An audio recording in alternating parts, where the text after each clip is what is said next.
staff. Absolutely. Because they have the parking around the back. We gave them the designated parking lot and the front. Island. Yeah, thank you. Well done. That was a big win. That is a big Except win. we failed to even mention a byline on any news site Yeah, we couldn't in the get state. any news. Yeah. Not even a byline. Yeah, there was more important things, I guess, happening that day. Research. Yeah. But right Far now, more important. Yeah. it's just that middle section. Maybe, But I heard BBC was there, right? I'm like, that doesn't. Did they do any thing on the TV? So they talked with Dave, but nothing was ever aired. So I said, I can research. They would actually go there. They went there, took footage. He I saw took that. quite a lot of footage, actually. He was there for over an hour. Wow. And Wesley. I saw the Standard put out an article. Any year. Standard put out Beforehand. a press release Yeah. that's saying it was taking place. I said, Yeah. wait. That was it. I did a search today on the internet. Me too. Center coverage, No but comment. it went to all of us. Yeah. By you. I wonder if Cressy could just invite them still to come over and see how crowded it is and how successful. Yeah. Yeah, we could do that. Council is 6 o'clock. Let's get started for those that are waiting for us online. And I'd welcome you here. After the tsunami of Saturday, and the opening of the splash pad, which is a hit. I was here at noon today, and we had probably more people than Laguna Beach did per square inch.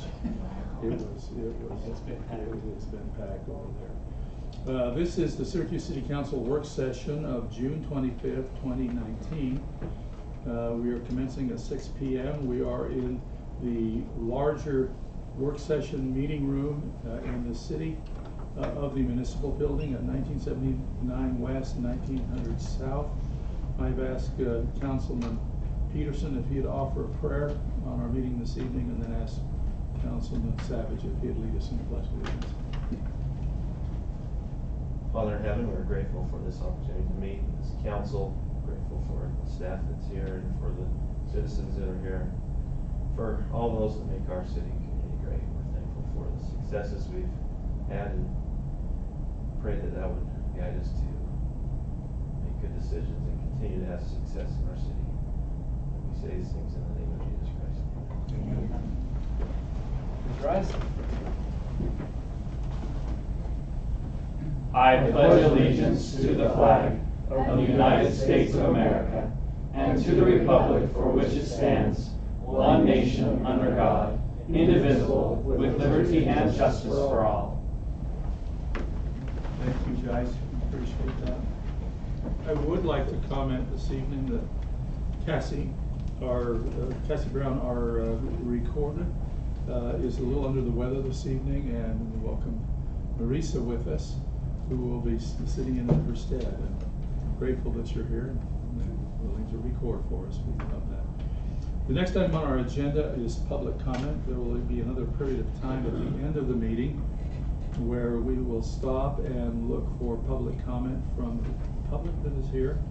We would ask that you keep your comments to 3 minutes or under, and that when you stand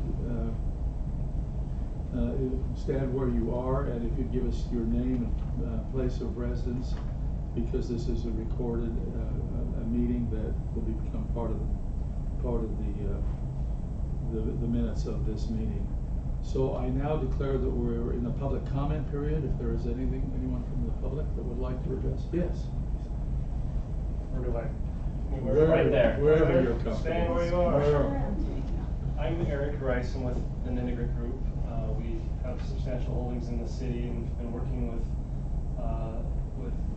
you guys and with other community members and everything with a lot of developments in the past 6 or 7 years. So I just want to make a public comment based on one of the review items on your agenda for tonight. The Planning Commission has sent to you for your review the general plan and for your recommendation, with the recommendation for your review.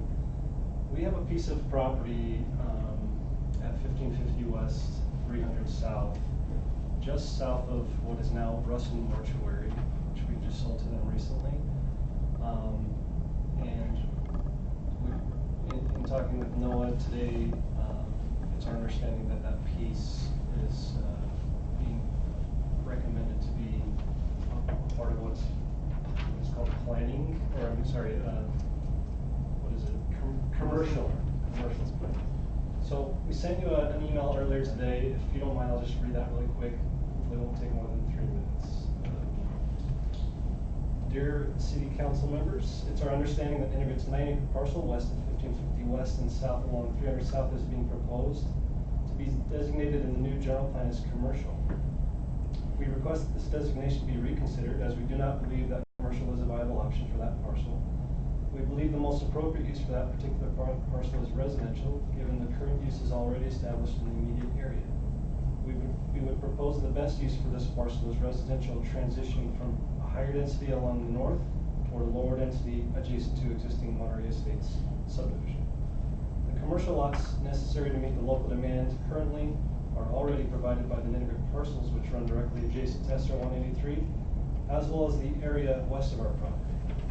While we understand that the commercial designation in the general plan may allow for higher residential density combined with commercial uses, we can't assess the reasonableness given the mixed use ordinance has yet to be established. Thank you for your consideration. We look forward to working in cooperation with Syracuse City on this matter. Thank you.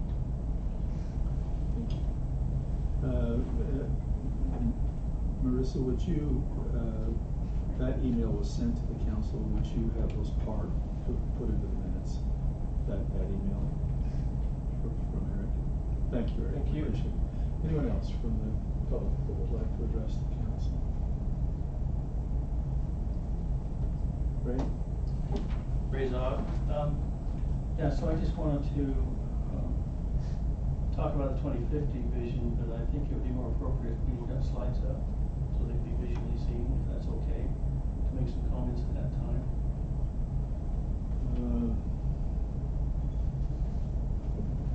This is a work session with the council. What I will do is allow the council to make that discretionary call at that time. All right. If that's okay. Okay. Council be involved in that. Anything else from the public? Hearing and seeing none, I'll close public comment. Dave, item number C, can you bring us? Yes.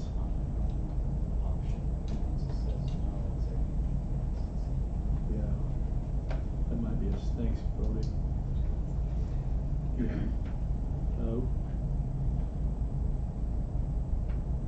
Ray, we're good friends. We've known each other a long time. We also have a public comment period at the end. So, you know, if they should say no, then there would be a time for that discussion. Dave, we're back to item C. This is one that you requested to be put on the agenda. Sure, yes.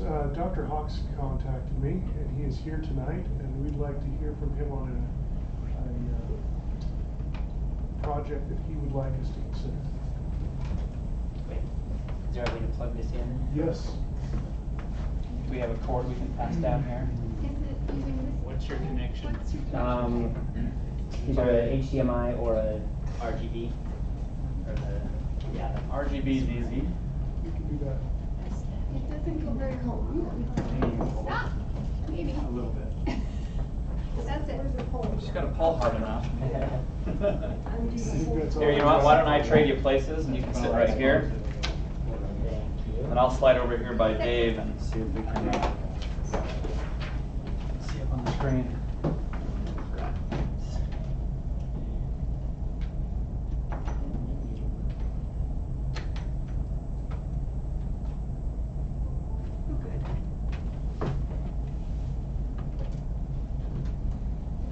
All right, well, first of all, as Dave said, I've known Dave for a while. I'm Dr. Hawks, I'm a pediatrician here in Syracuse, and I have an idea I think would be great for Syracuse and for the community in Syracuse, and so I want to present that to you today. Let me just jump in here. I've got a quick slideshow, if I can get it to run through. So I'm very interested in community health, especially children's health, and I love children's books. So all of us can remember a good story, a good children's book that we had when we were a kid. Some of these might kind of jog a memory of a storybook that you had or that you read or that you read to your kids. And my idea stems from the idea of reading stories to kids and increasing literature and literacy within the community, as well as promoting the arts. So I want to present you an idea that might open another chapter in the city here in Syracuse. So my idea, I formed a nonprofit and we're called Storybook Hollow. The idea of the nonprofit is to build a park, a storybook park. And so quickly I want to just run through what my idea is for this park and then take questions, and I'd love to answer anything that comes up as you listen to this presentation. So the park would basically be built on about 6 acres, 5 to 6 acres of a park, and it would be a theme park. In this theme park, the main attraction would be a giant front gate, which then leads into a castle. Inside the castle, in the park, there would be open areas to rent and have parties, have community events, have whatever banquet rooms and things like that. Also, there would be a small bookstore and a reading area, a small reading area for kids, so that they could come and get books and read within the castle and the park. So just a view, kind of a big banquet hall like this, little bookstore, reading area for the kids. On the back side of this castle, open to the rest of the park, would be an open-air amphitheater, a lot like Ed Kenley Theater if you've ever been to Layton, something like that, where outdoor productions could be done. They could be school plays, they could be community plays, they could be concerts in the park, they could be movies in the park. All these things could take place on this at this stage in the amphitheater, at the outdoor amphitheater at the park. Other events could be carried on there. I know the community does the community Easter egg hunt and some of those things, and this park would be a great venue to possibly move some of those events into a contained area like the park would present. There would be walking trails that would be wide open for families and moms and kids and everyone to just walk trails within the park. And along the trails would be various attractions that would all be storybook based. So a small Dr. Seuss village, very whimsical, fun, bright colors. At each one of these venues, or each one of these attractions, there would be a small box containing a story about something like this. So there'd be some Dr. Seuss books here. So a mom could stop with her kids and read them a storybook about Dr. Seuss in a Dr. Seuss village, and start to increase children's imagination and their love of books, put down the electronics and turn a page or two in a book. There would be a forest where there could be tree houses. There could be a 100-acre wood where you might find Winnie the Pooh or Mr. Sanders' house. There would be an area where there would be a pirate ship where you could read stories about pirates with your kids on the pirate ship. A locomotive, steam engine, again, where you could read the Polar Express. During winter time, you could do Polar Express themed festivals and different things, Christmas light festivals here. A barn. There's plenty of children's books that have to do with farm animals and barns. Click Clack Moo is a great children's book. If you've never read it, I recommend it. It's hilarious. Charlotte's Web is a very well-known book. Inside the barn, there would be one area that had a little pig and had a web that said "special pig" or whatever the Charlotte's Web quotation is. Dinosaurs. What kid doesn't love a dinosaur? Some life-size dinosaurs that parents could go again and read books to their children at the feet of giant fiberglass dinosaurs in the park. All sorts of things, from small young ages up to teenagers. Hopefully we could appeal to them. The Shire, if you're a fan of J.R.R. Tolkien, a small hobbit village where the kids could go inside the Shire and be in the houses of the hobbits and learn and read together as a family. C.S. Lewis, anybody who knows the Narnia series, in the spare room there's a wardrobe and would lead out into the lamppost in the forest, and just a way to get children's excitement about literacy increased. Also, it would give opportunities to draw a lot more people into the city for these various festivals. A Christmas festival where we light all of the attractions within the park with Christmas lights, and then the money that would be raised from all of these activities and these events, arts in the park, storybook festivals, costume parades, various things,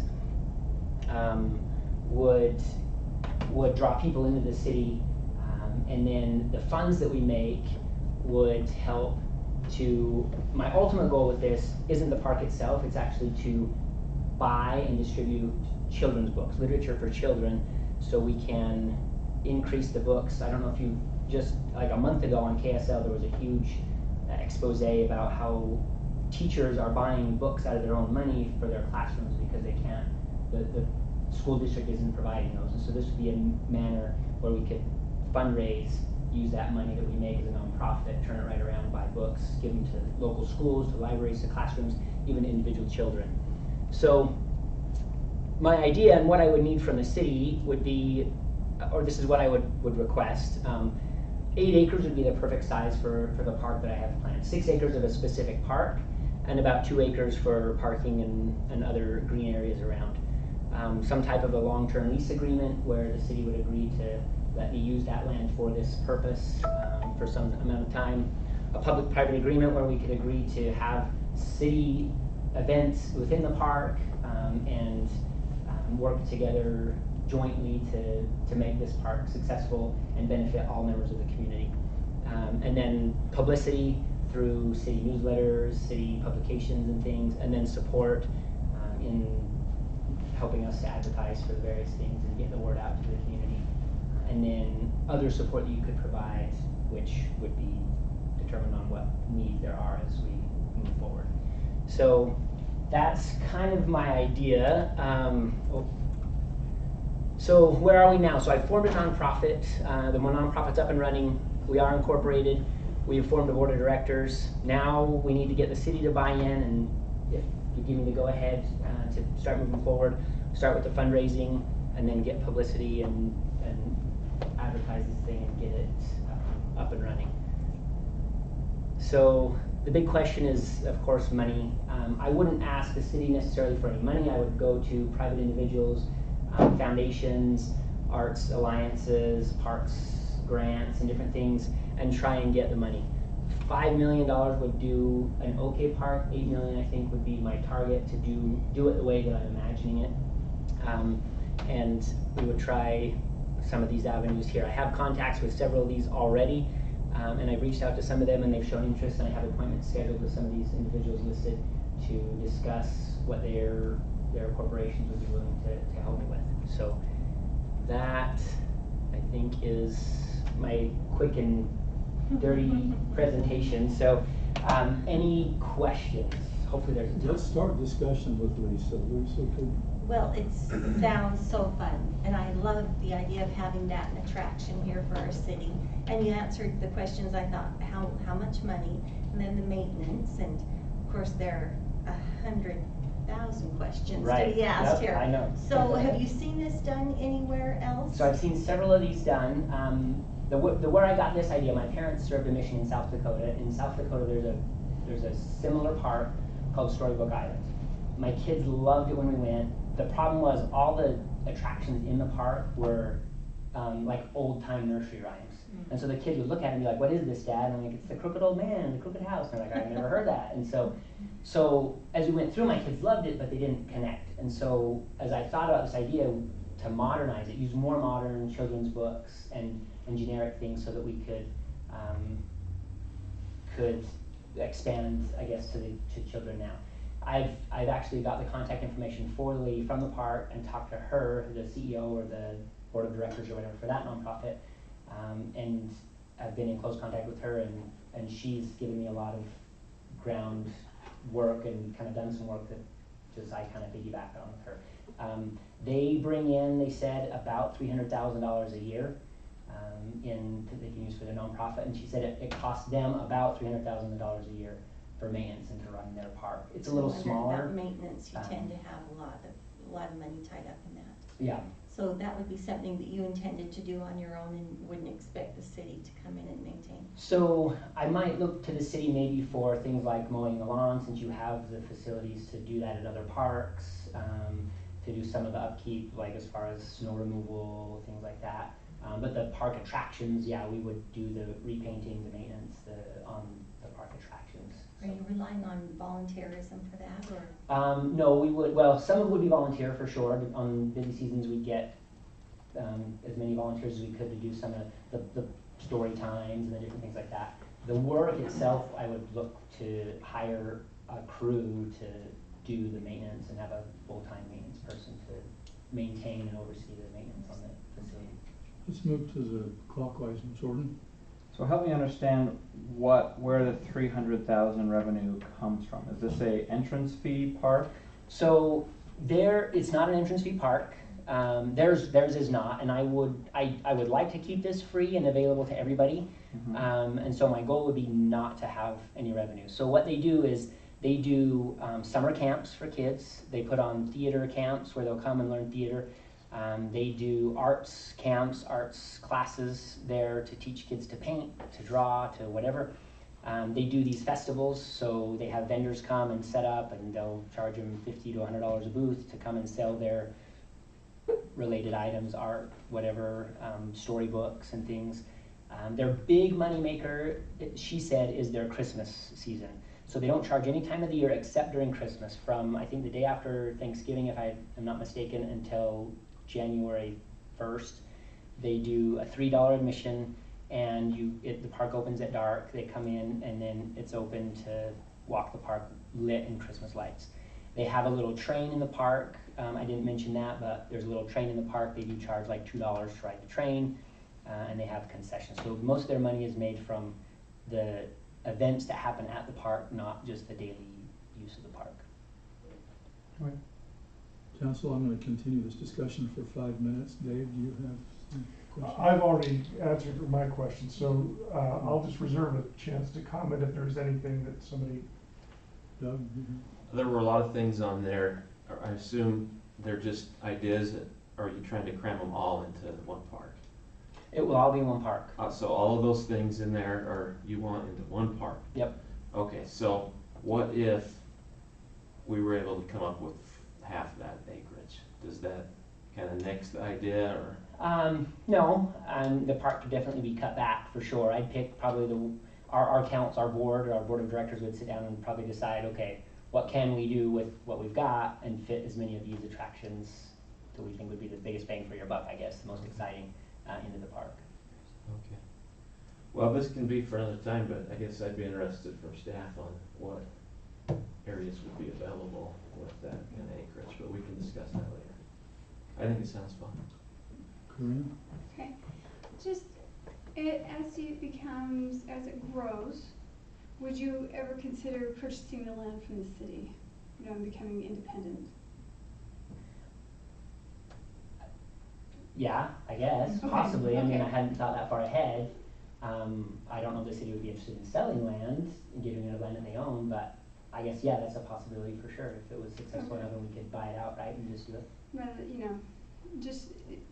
my concern is just working out all the details of the public-private situation and making sure that we're not distracted from other companies who have attraction-type Sure. businesses. Yeah. We don't have very many in the city, so at the same time, that can be a problem if they feel like we're favoring one over another or something like that. So, and then probably the last thing would be, what do you do if your sponsors don't come through? If we come up with the land and you don't quite get all the money that you need, say maybe you get $3 million instead of $6 million, what's your plans? So, I guess I would come back to the city and decide and see what the city would be willing to do. We could take a smaller acreage, do something smaller. Like I say, if that land's not available, we could do a smaller park for less. And so, I guess I would probably just cut back. Still plan on doing it because my ultimate goal isn't necessarily the park; it's getting the education, literacy, literature, and stuff out. And so I could do that with a smaller park, just not on as grand of a scale. I think affect less individuals. Okay. Dave? If I could just comment a little, what I really love about what Dr. Hawks is proposing is he's not here trying to make a profit. He's actually doing something that I think would really benefit the city. We would be drawing people in. you know, some of the challenges that I see, well, we have to make sure that we're not competing with the same resources that we're trying to mine for grants and funding for other projects, because competing projects obviously cancel each other out.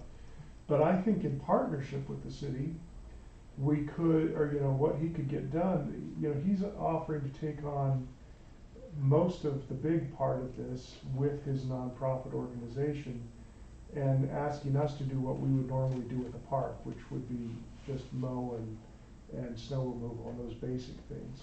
Obviously, we own the land. I don't know that if it became that successful that he could buy us out, I'm not sure that I'd want to at that point, because at that point, it's a real feature that probably enhances business. I would be interested, just as a, you know, we obviously take this to another meeting, another discussion, but I would be interested in discussing this on the basis of, could we collaborate and make sure that we're not canceling out anything else, because we do have like an active arts council that's already doing theater camps. Right. We don't want to cancel out, you know, take from that. But there's more than one option of where we could put something like this in the city. So if the money were there and it didn't come from our source, that's one of our biggest challenges, is where do we get the money to do something like this? If the nonprofit and their board of directors were able to find that resource, that takes a burden off of us.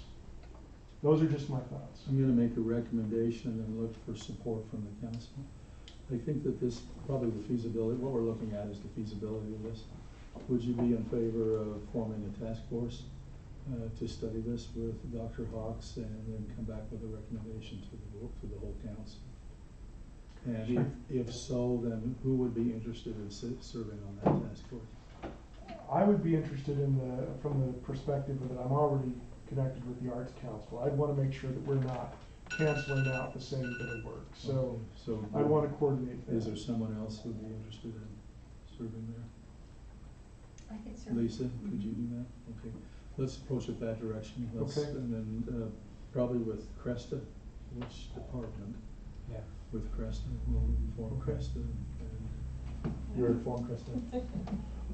then let's get together and let's look at the real feasibility of it when we can get down to the nuts and bolts. Okay. And come back with a report to the council. Thank you, Very Dr. good. Hart. Thank you. Thank you. Thank you for your time. Thank you. We're at item B. We heard the bell and we're doing pretty good. Discussion proposed resolution approving the use of eminent domain related to a parcel of land located within the right-of-way of the intersection of Bluff Road and 1000 West. And this is Paul. This is Paul or Robert, which, or you'll take it? So this is, we have to move forward on this because UDOT really wants to move forward on this project. And until they have all these things sorted out, they really can't move forward. So we're hoping to not have to use this. We're hoping to just get in contact with these property owners, but the last 4 or 5 months hasn't proven that that's necessarily gonna happen. So at the next meeting, we would ask to have a hearing where you would take evidence, see if we needed to have the eminent domain. But as the package shows, it's a small triangle, about 200 square feet, that's existing in the right of way between 1000 and Bluff. And UDOT wants to make sure that that property is in the city's name before they move forward on the project. So if any of you see TJ, let him know. We need to talk. So yeah, Mayor? Is it clear what the issue is? By the way, at 4 o'clock this morning, there was a light on and I saw movement inside the house, so. Of course, yeah. But we've tried to make contact in every way we can. I tried calling a couple of times and texting him, because he's called me in the past several times, but I haven't heard from him since March. So that was before I knew about this, and no response. So I don't see if there's any other choice. Yeah, when we don't get a response, it's kind of our only thing we can do is go to court and default. Right, especially where you guys actually went to the doorstep, left things there at the door for him.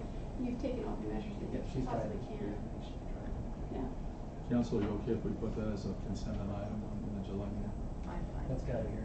Oh, good. Oh, here. Oh. Yeah, I was gonna say, I don't think it can be a consent item. So hearing the first. Okay. Okay. Thank you. Just good try. I'm trying to expedite things. We weren't a shaker, you know. Okay, planning commission items.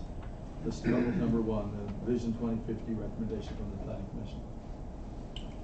Okay, Vision 2050. And before you get through this one, let me just tell you, we've set aside 30 minutes for this discussion. At minute 25, I will stop council and survey you in relationship to the request that's been made by Mr. Zog, if he could make comment. Could I ask, this is a big deal, and it's been going on for a long time.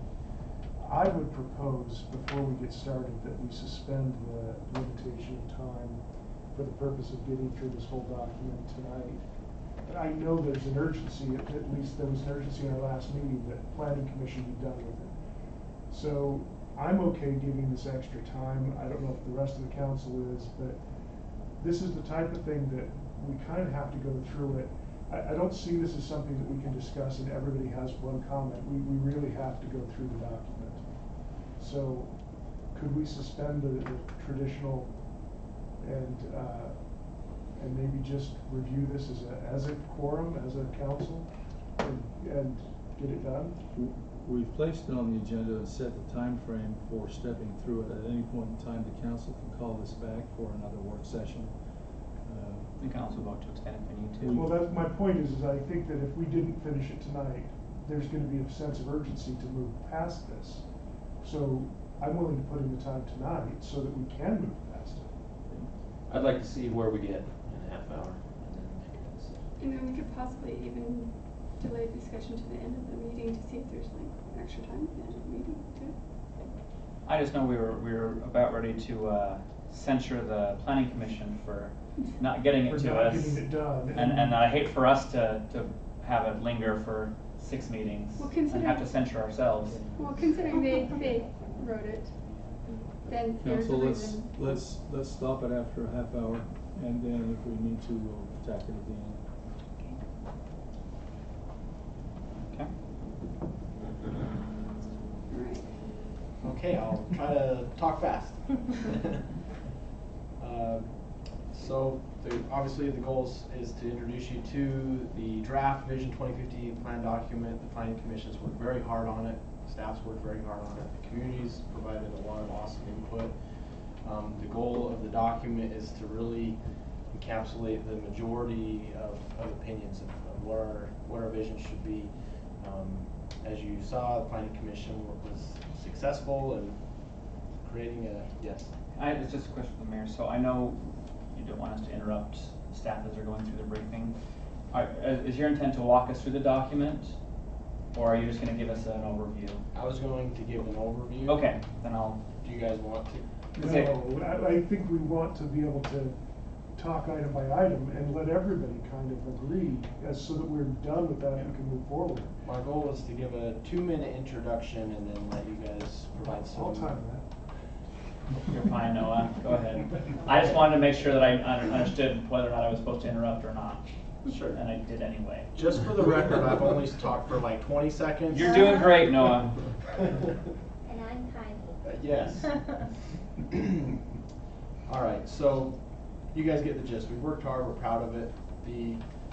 There are sections here within the document that hopefully give us some good guiding principles, the building blocks of a general plan: transportation, economic development, housing, and the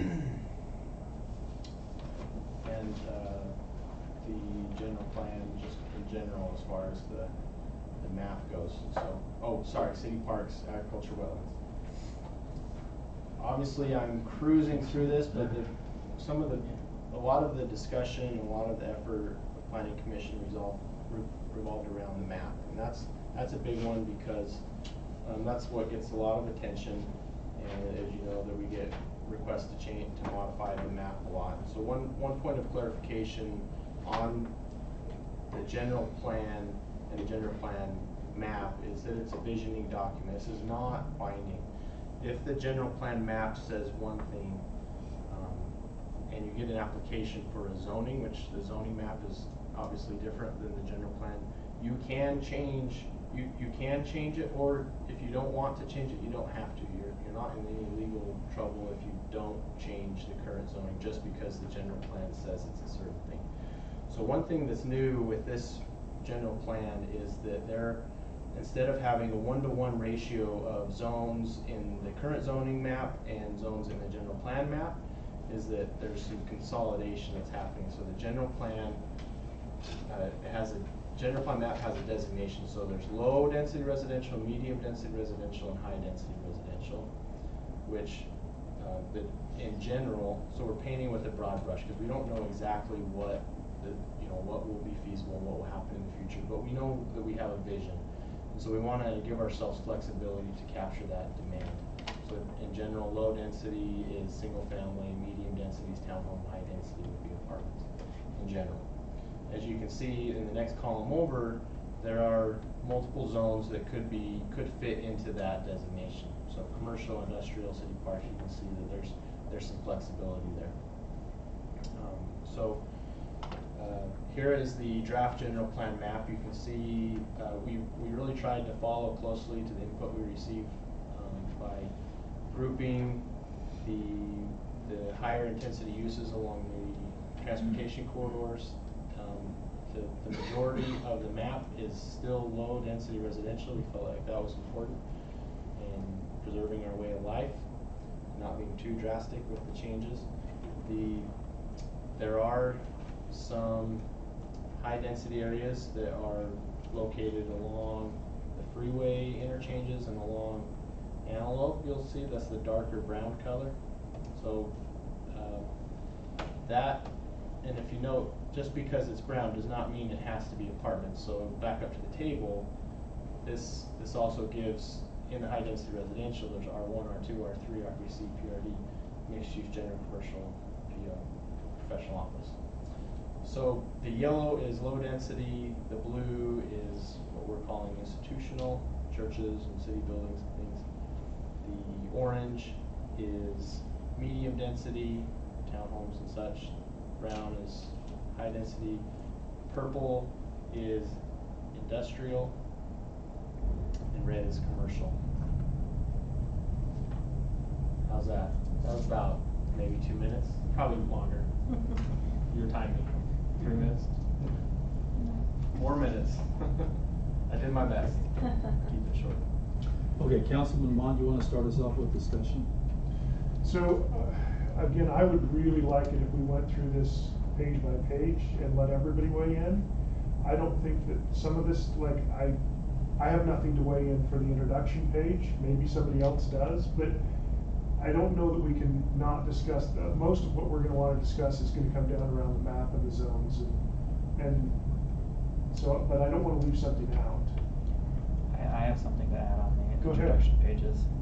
I would defer to you then, start. So, I just want to make sure we understand what this is, that this is a general plan. I don't think, well, I think it's great we got a whole bunch of names in here up front and thanking people.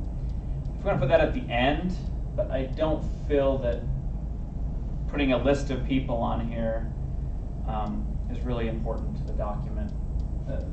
I would disagree though, because we asked at the beginning that the mayor involve a lot of people and have from different specific groups. I have zero problem with So, that, but this we're at doesn't what tell the me that there's beginning lots of or the different end. groups. I guess my point is that whether it's the beginning or the end of the document, I don't care. So if we want to say something like, we invited a lot of groups to come in, but number one, if someone doesn't like this, they can get mad at these people. Is that the intent of this?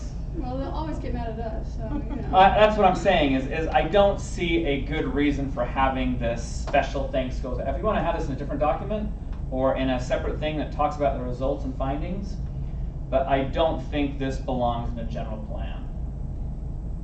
My only other thought with it, and why it could possibly belong, is because it kind of sets the precedent of involving the community in creating. Then just state that. Say we had a big committee of people that came and looked at this. Okay, well.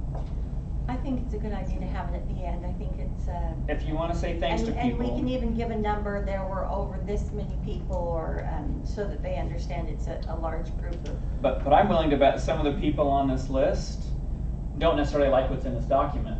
and may or may not want to be associated with it.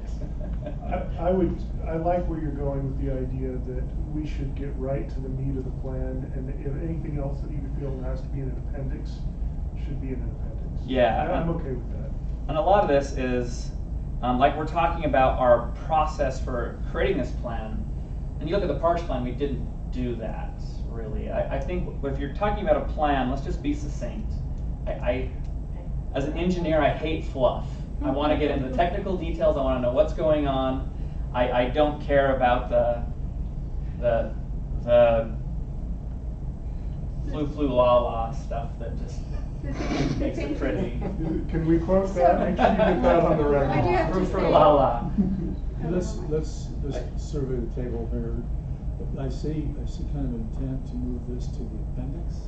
Yeah. If The names and the process? Yeah. Or what about the I'm goals okay. and- I'm okay if you're talking briefly about that we had a committee that came in and met, and this through various meetings we polled those residents, and we feel this is a consensus of that group. I'm good with that as a succinct history, but the fact that we take almost a page on it, I just Even itemizing the meetings and what they were regarding, I don't think that's necessary. me either, or the dates they were held. I think we could do all of this in 2 paragraphs if we wanted to, and finish, give us Do the it in idea. one. Name that tune. Name that tune. How do the rest of you feel? I am a no fluff guy too. I don't like documents that. Give Noah some direction. I could say shorten the process portion to a paragraph or 2, but I would leave that at the front. I'd leave I'm good with it The being up there. names I think should be in there, though they could go to the end, and probably I should. agree. So ironically, we're making it longer. Noah, do you have Because we're your? adding a couple Yes. paragraphs Okay, in no. here. No, we're shortening. No, we're taking out. Taking the process. process and goals down to 2 I say take them out paragraphs entirely, total. but you guys want to That's keep what I'm them. saying, if we take them out and put it at the end, and then we add a couple All right, paragraphs. so, Okay. But I don't Names count to the appendix end, as part of it. process shorter. Got it. okay. Yes, Okay. So the first real question I have is if we ought to be using the right map on the transportation section. The map that's here uses the antiquated jug handle thing. As I talked to Rex recently, and the SPUI is in and approved, and I think that we ought to use the right map. I hate that name. I do too, but it is what it is. It's what they call it. Okay, Noah has that, okay. Okay. So let it be written, so let it be done. Does anybody else have anything on transportation? I'm still in the introduction. Oh, go ahead. Don't let me shorten your. What is the intent of the table 1, population growth? It's to show, obviously, that it's demonstrating that we're growing. Okay. And it also shows past growth trends. You can see how many building permits there were back in 2002, 2003. But it does. But do we show trends in the general plan? That doesn't have anything to do with what we do. Yeah. Well, except for that we're projecting for the future, so I Yeah. So, think it's so we okay. could cut it down to a few years, not the entire history? If you, Oh, like if our intent is to create a graph and do a projected curve going straight out, if somehow we can assume that the past growth of the city is indicative of the future growth of the city, then okay, I can see this table, but I don't think that past growth is any indication of future growth. Agreed. So I kind of don't think this table is really That's valuable. fair. I think it is, and that, I don't know that it has to be right here, it could be referenced in an appendix maybe. But I think it does help with people plan, and the future may look different than the past, but at least you can see patterns, and you can see where the city came from and where it's going. And see, I think that's great in a history of Syracuse document. Where would they find that? I hear the museum is commissioning one. Yeah. But in this document, I think, again, let's just be straightforward and say, Yeah. here's where we are and here's the way forward. My only thought with this is that it's a really concise way to put a history of what Syracuse has come from and where we're at today. Well, we set it up here. No, I'm just saying. I thought we if you said it wanna very eliminate- well. If you want to eliminate the rest and put just the graph, that says a lot more in a way. I would just say, the city is approximately 10 miles of that, approximately 35% is farmland, grazing or fallow. Also, there's approximately 400 acres of land that may be annexed. I think that's all telling established 1935, Syracuse roots are in agriculture and small town values. If that's what we're trying to say, this graph doesn't make me think that that's what Syracuse was or is. I could summarize that we experienced a high growth rate in the early 2000s in a sentence. That would probably be fine. Or I can move the table. Whatever you Like I say, if there's some reason why we think this table is providing valuable information to a general plan, great. But until someone tells me what it is, we don't need it. I think it does, because as we are being less specific in our plan now. Mhm. And so as we and the planning commission look at things, I think it's important to look at trends in the past and say, all right, we're this, during this 5-year period, we grew this much. Then Was draw me that a chart. good thing? Was that a bad thing? Then make it a graph. If you want to see, as a table, this doesn't show me trends unless you're going through line by line. If you want to show a trend, draw me a graph out of it. And then I can see a trend. But as it is right here, you're looking at that table, do you see a trend? You want a graph? I can give you a graph. I would have to break it If you down. want the data in there, then put a graph in.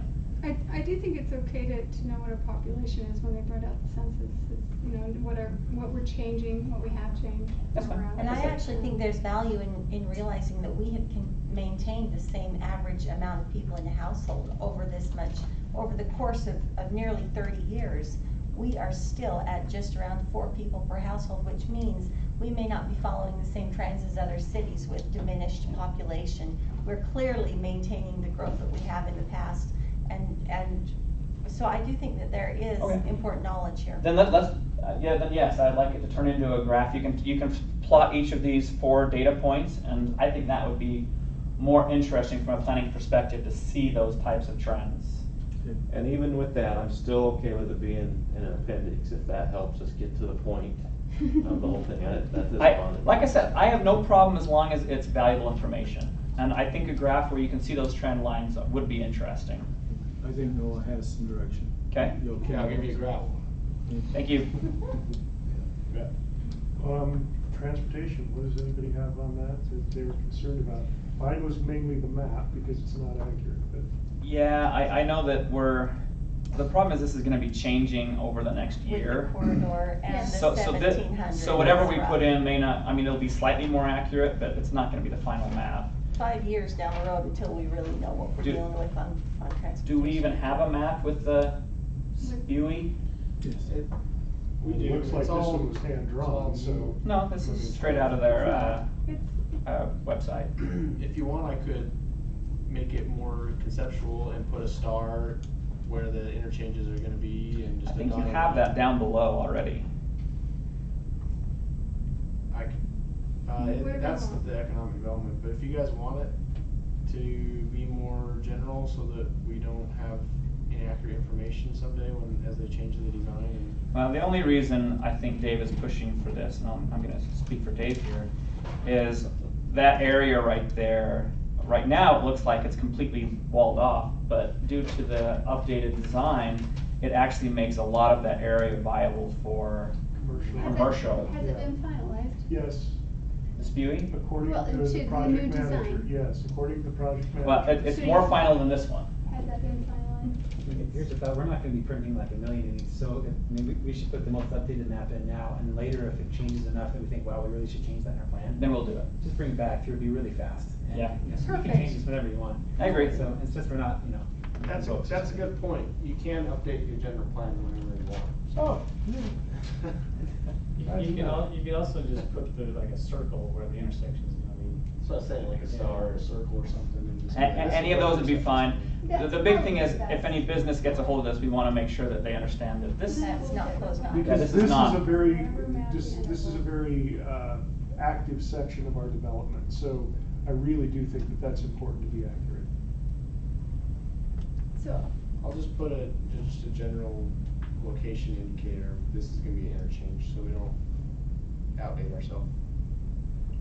I think it's a smart idea. And I think a lot of this about transportation is all volatile right now, so I don't know really what to say too much about it, because it is all dynamic. It's all up in the changing. air. Yeah.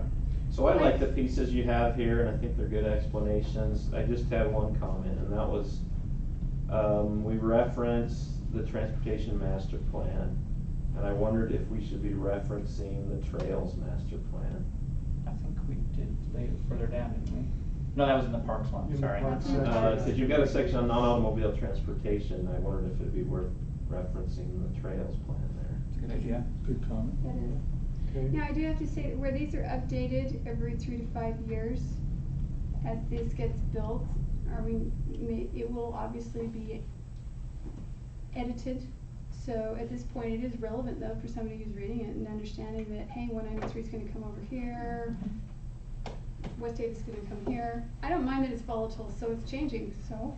Okay, I think we're putting a lot of weight on this early section because I think that 90% of the people, and that's a guess, not an accurate, but I think a lot of people are gonna skip right to the map and go, okay, here's the core information. Yeah. Well, possibly, but at the same time, is it relevant to somebody who's like a developer and wants to know about that? And I'm not fighting it. But I agree, I would like to put in the trails master plan and the Okay. non-automobile transportation.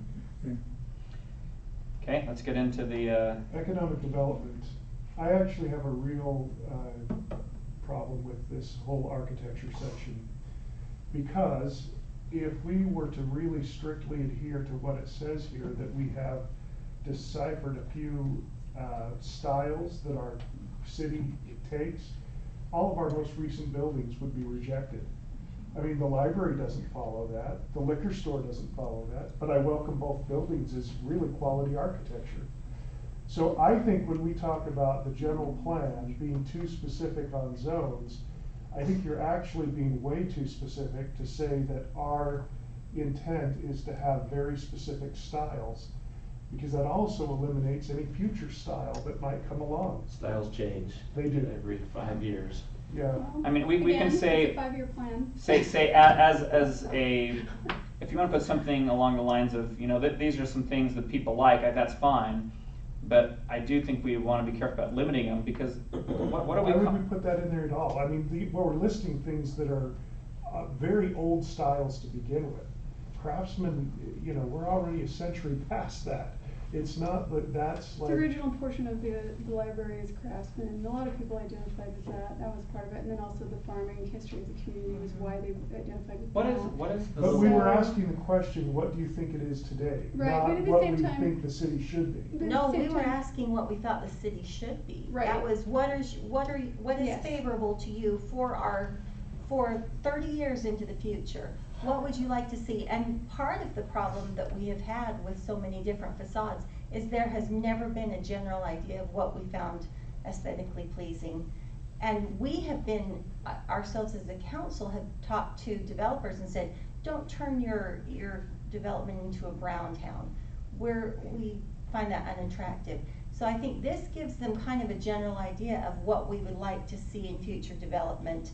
I don't think that it has to be binding. I think it's just a guideline. Yeah, I think right now it doesn't say that. At least I Exactly. didn't think it No, did. there's nothing in there that says binding. It says the city should establish its brand through cohesive architecture and urban design themes. An architectural guidebook assists to accomplish the goal and You're available more on likely city to get it websites. approved if you're in kind of this area of. Residents have identified agricultural, Main Street, and craftsman as themes that best represent the character of Syracuse. It basically says you're going to use these. If we want to add a statement that says other options will be considered.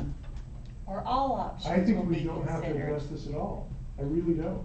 I could try to just make it clear that this is not a requirement in any way. This is our vision. It came up in the library design meeting was, can we actually do anything other than exactly what was there? We did allow that, and I'm glad we did. But developers, I think their first indication is, oh, you dictated to me styles, and I don't think we need to say that at all. Can I say something? You could put it in large sentence. So I think there's like a balance, right? I think you wanna reach, when you're kind of branding your city, I think you want some sort of character that's identifiable to Syracuse. But it does not have to be everything, like you're saying, like, you know, maybe it's a majority of it, you know, but so that people recognize it as part of Syracuse. When they leave Syracuse, they realize that they've left Syracuse because there's sort of this feel in the city. I mean, I think that's part of your branding. But having said that, yeah, I don't think you want like everything to conform. Our city hall is none of these. I would kind of think Yeah, that. none of our main buildings, that's what I Right, said, and that's why I none of don't the wanna go here. previously established. Because Well, we no, have these the are. binding ability to kick out things we don't like with like development agreements. If somebody's gonna come in and do a major something, it usually requires a development agreement, or it usually requires some kind of approval. That's where we say, you know, this just doesn't fit. But if we close it off, are we really telling people, please look at the past before you begin? Yeah, well, I think you do have a lot of leverage on annexations, but if someone comes into an already existing property that's in the city, and if there's no architectural guidelines, they can build whatever they want as long as it meets the setbacks. I'm okay with there being some guidelines, I like guidelines. but that they need to be just that. They can't, this made it sound like this is our brand and you better stick with it. Well, that was what was voted on, and that, I'm just saying that Noah didn't write those out, that was what was voted on by planning commission, that was what was voted on by, and it was similarly, those same three things came from those community people who were on that board. And I was there and I remember, So, but I'm just yeah. saying we don't wanna make this seem like it's binding, because if someone has a really good idea, Okay. I'd like to listen. And that's totally understandable and easily put in a sentence. Agree. I like general guidelines. This was where, the general direction that we were going in for the nature of of following developments. These were the things that have that follow our brand that we would like to see done in our city. So I think if you just put it in there as a general guideline and other options will be considered, then they aren't stuck with it. But I do like the idea of a general guideline. If I was going to be building a shop here in the city, and I knew that if I could make it fit the idea and the brand of the city, that it would have that it would be aesthetically pleasing to the council and those who kind of created this, I think that it would help me a lot in knowing what I was trying to provide for the city. For instance, Logan's really strict about this along their main street. They have a very defined idea of what they want, and that's all they approve. So, you know, you couldn't, if we make it non-binding, then, hey, this is kind of what we'd like to see, that's fine. But I'm just saying it can go as far as being binding. I think the important part and the only part you really need is the first two sentences. However, I'm with you guys on the rest of that. I think should be referenced, because that's what residents on this committee liked. But my opinion is it's gonna change in 5 years or less. And we don't wanna, just like you guys are saying, don't wanna limit other things. Do you know what, you bring up something very interesting, and that is that just the first couple of sentences, we reference another site where you can go and look up specifics. On some of these things, not just architecture, wouldn't we be better off to just say, yeah, here's where you can find the details, and leave the details in a different document? Because And they can be updated. because all general the time. plan, I really, if somebody's saying, hey, I wanna build here, but I kinda have a vision for what my project is, I do not want them to say, well, we better look in another city, because at first glance, it looks like they won't take me. That's something to consider. Council, this is the first read of this, and I think you've got a feeling for what the council is feeling. I'm worried about turning away business. That's where I wanna make sure we don't tell people they're not welcome because their vision isn't ours. Council, Finding a balance. we've got 5 minutes in this 3-minute period. Would you like to hear from Mr. Zog at this time? I'd like to finish going through the document, and I would extend time to do that and kinda get through at least the basics.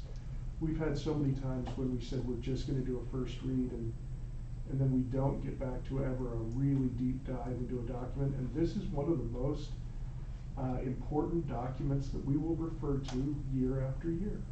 So I would say right now, I'm willing to keep going.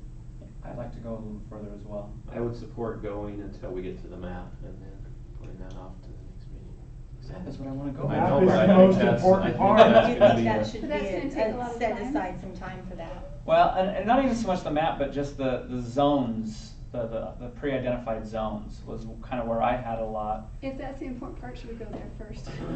I'm good with that. Yeah. I'm You wanna okay if jump we jump ahead to to the that? map and some of Well, these I think discussions, that's 'cause what Mr. Zog is here for. Well, let's take a look the then. big thing is, as we look at the map and the zones, I don't think R1 and R2 belong in a high-density residential.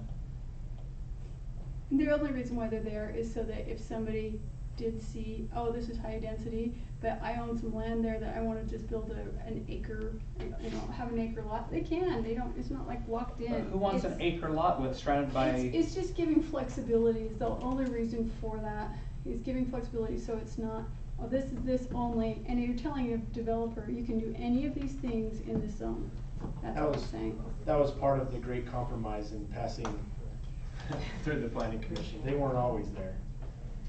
They wanted them to be there. They wanted them to be listed so that a developer could possibly put less density than what it suggested. But why would you build an R1 along, because the only place we have high density is along Antelope. Oh, I'm with you, but at the same time, they were hopeful that that might happen, and hey, who knows? If you guys don't want it, you can take it out. I don't think an acre lot belongs on Antelope I think Drive for, until the map reflects an area where we'd actually do that, I don't think it belongs in there. Council, I'm gonna continue this discussion for 20 minutes. I also know that we have other pertinent things that we need to discuss this evening. And so I'll continue it for 20 minutes. At that point in time, if we want to tack this on to the end of the meeting, I'm happy to do that.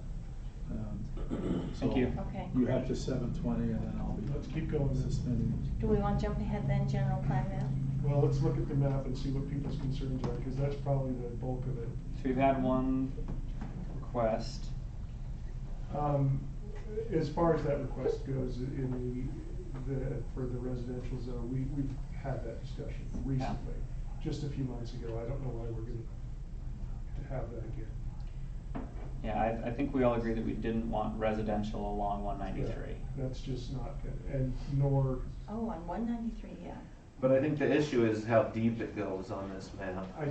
well, we had the discussion, and we did not agree that that should be there, because by doing that, I really think you limit that lot next to it. You take away the viability of that lot next to it, and I do not want to lose that.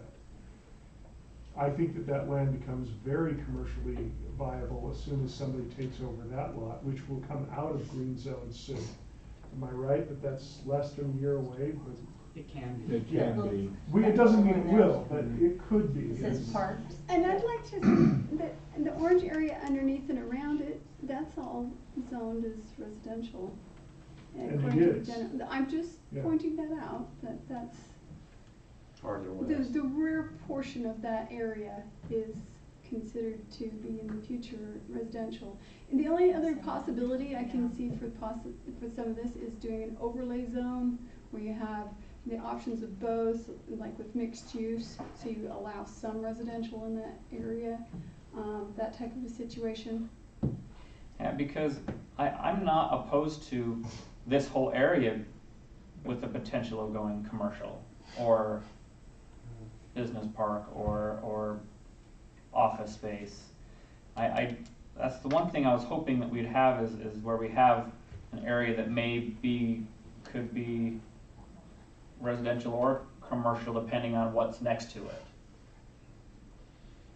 Because as soon as if this all goes industrial, you're not gonna want medium residential right next to an industrial Oh, zone. so he's talking about the one next to it. Well, but we've got low residential next to industrial in the northeast. Okay, I wrote down the address.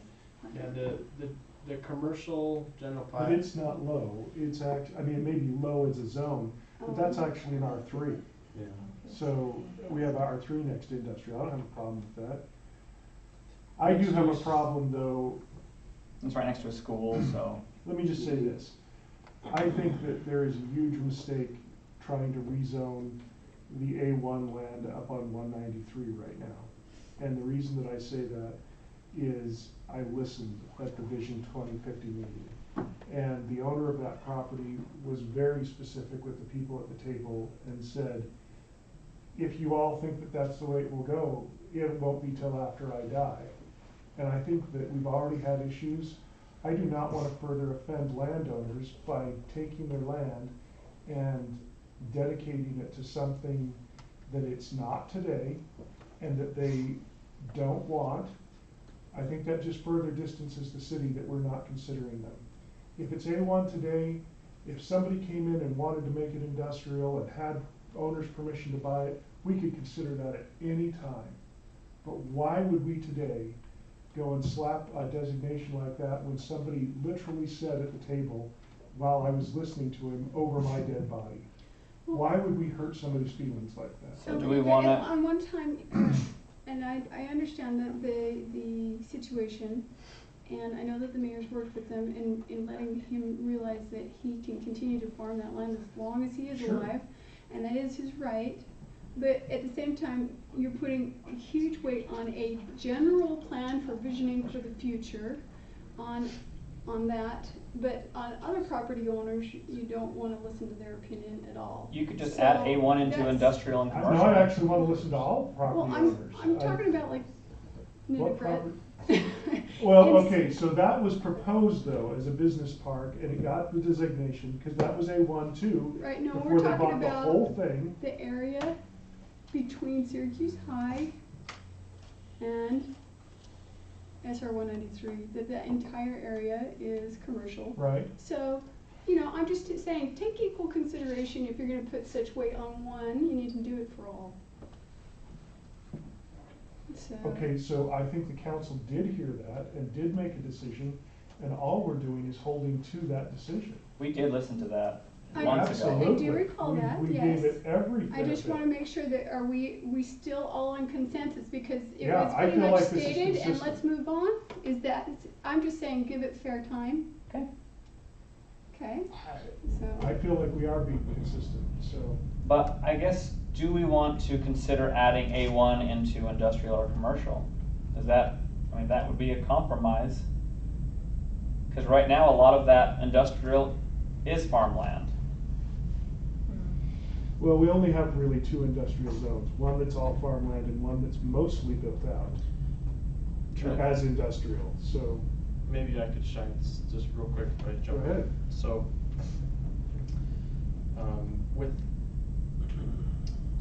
with the general plan map, keep in mind, we're looking out for the greater good. And I know we have to keep in mind what each property owner wants, but, we're looking with a very broad brush here. And the general plan map is a guiding map. The current zoning is really what controls their allowed uses. So if they are A1, they can keep doing A1 regardless of what our general plan says. Not just because there's a color on the map here does not mean that their current zoning and current allowed uses are affected at all. I totally understand that. Okay. That doesn't have anything to do with the fact that this landowner and other landowners, all of them have a vision for what this is gonna be. I think we should be sensitive and listen to their vision. That doesn't mean we have to agree with it, but when we do listen to it, I ask the question, what helps us to change it today? Yeah, And so if we're gonna make any change, there needs to be a reason why it helps the city to make that change. I don't see any reason right now that there's any benefit to taking away the designation that it has today. I'm happy to put whatever color on the map you guys want to. If you guys envision that that's the highest and best use for the city of that land to be agriculture moving forward, and that's the vision of the city, then you could do that. I guess what I'm saying is at any point in time that there is a better use and an opportunity to use it, we can address the general map. And we would, because it specifically says that at any time there is a greater use for the city, that we have the ability to open the general plan. So the appropriate time to make that change is when there's an agreement in place that we can move forward. So pretty much though, that contradicts the other proposals that have come before us, and we've been blasted for opening the general plan when there has been something that has been a benefit to the city. So this is the time to look forward and plan for the future, and that's what we're just trying to do. So that we don't get raked over the coals every time we're like, hey, you guys are opening the general plan again, we've never not done it, so. But we've only done it twice, okay? And both times there were important reasons for it.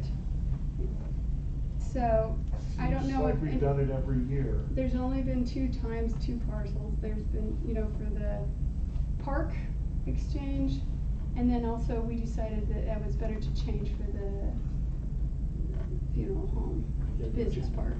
I don't know of any other instances. And I can say, I get a lot of people calling and requesting asking what the current zoning and what the general plan is. And sometimes they just say, okay, thanks, bye. And if we're worried about missing opportunities, there could be potentially somebody that calls and does an inquiry about what our vision is for that area. And if we say, yeah, we have it as agriculture, there's a possibility that they could say, okay, see ya. I'm okay on this one, but I still don't like the idea, I'm going back to this, of R1 being in a high residential. So tell me about this compromise, I don't understand. They just wanted the I possibility. would recommend lower- taking it out too. If you're asking staff, I would recommend taking it out. But I would recommend that medium density start at R2 and high density start at R3. I was just trying to explain the planning commission's thinking, and that was that they wanted Yeah. that They thought there possibility. might be less. There's a possibility. Maybe someone will Somebody say, want it. oh, this is meant for 6 and I'm going to take 2. Because you know what, if there was a location that was completely surrounded by apartments and they said, I want to build R1 in the middle of this, I'd probably tell them no. But it's their land, though, It's for a residential home, you wouldn't want them to. Why build a would you home. tell them no? to build an R1 in the middle of a whole bunch of apartments. But if it's their If it was home, their choice. on their land, Brody, you had a comment? you can Because- deny that? Because planning, Yeah. You can deny somebody building a home on their property in a. Sure. if it's not within the zoning, yes. Well, yeah, Well, there but- would be This is called city planning. Chair recognizes Brody. I was just sorry, I was just gonna backtrack to, we're talking about up on Crazy. 193 a little bit. I think any property owner can take can be consoled with the knowledge that the general plan's an advisory document only. And the city council, if someone comes in and says, hey, I wanna build industrial because that's what your general plan says, the city council can always say, I know our general plan says that, but we're not ready yet. That's a future document, and at this time, we're not ready. And I think the landowner has most of the control anyway, because if they don't want industrial, they're not gonna sell it to an industrial Right. user. So the landowner is very much in control anyway. It should be. But, so this is just an advisory document that kind of sends a signal to what the city wants for the future, knowing that the city does not have full control. You wanna cut this off in 9 minutes. I do. I'm just gonna say this, I have no problem hearing from Mr. Zog, who asked if he could speak more closer to this time. But if you allow that, I would say you have to allow everyone who wants to speak on that subject, because we have to treat everyone the same. So everybody else has to agree, but if you're gonna allow that, you have to allow time for everybody to make their fair comment. I'm fine with that. It's fine. Okay. You have 8 minutes. You Well, have 3 to we'll be use. coming back to this on our second read. Yeah, there's no way we're getting through it now. Yeah. We've identified enough cans of worms. Well, and it was never intended to. This was going to be the first read. But you understand that based on how you wanted them to be done at planning commission by a deadline, we were trying to meet the deadline. Okay, then I'm gonna save a couple of my questions or comments for later and just respond to what we've already started with. I agree with Jordan on where to start with the medium and the high. Because I don't want, but for example, on Antelope, for there to be high density, and 1 acre house in the middle of it. Now, if somebody wanted to do all acres along there, I'd say great, all along there, let's do all acre lots. And it's not. But that's what it was and gone now, so I don't see that happening. So I think for planning purposes, I would not want to see that. And I'd be comfortable with what you proposed. You start medium at 2 and high at 3. Is that true? I'm good with narrowing the fields, but I don't mind having the options of having them be able to do less. And there's probably not a chance that anybody's gonna take that up on doing less if it's already going to be that way, but. Not if they understand property values. No, exactly. But at the same time, if somebody has a dream of building a house there Like up. fine, but at the same time, I am good with narrowing it as well, because it is more clear to the people who are going to be looking to develop. And it's a general guideline, and it's not a end all be all line in the sand. And I agree, same points that Corinne made, that I would have no problem if someone wanted to have lesser density in a higher density area. However, for the purposes of planning, I think it does give a general guideline and allows people who are coming into an area and who are purchasing property to know what they're dealing with. I'd actually kind of prefer to go the other way and make these, even further and say, I don't think any R zones are appropriate in high density. I think. I was wondering the same thing if you just started RPC. Yeah, if you started PRD and mixed use, because we're only putting those in highly active areas that are already pretty much center of town. So Yeah. I agree with that. if you're gonna do a residency, it doesn't make any sense to do individual lots in an area like that. Was that what was in the original idea? Originally, R1, R2, R3 were low density, and then medium density was PRD. See, I'm okay with R3 and a medium density, and possibly even R2, but R2 is, I'd be okay with R2.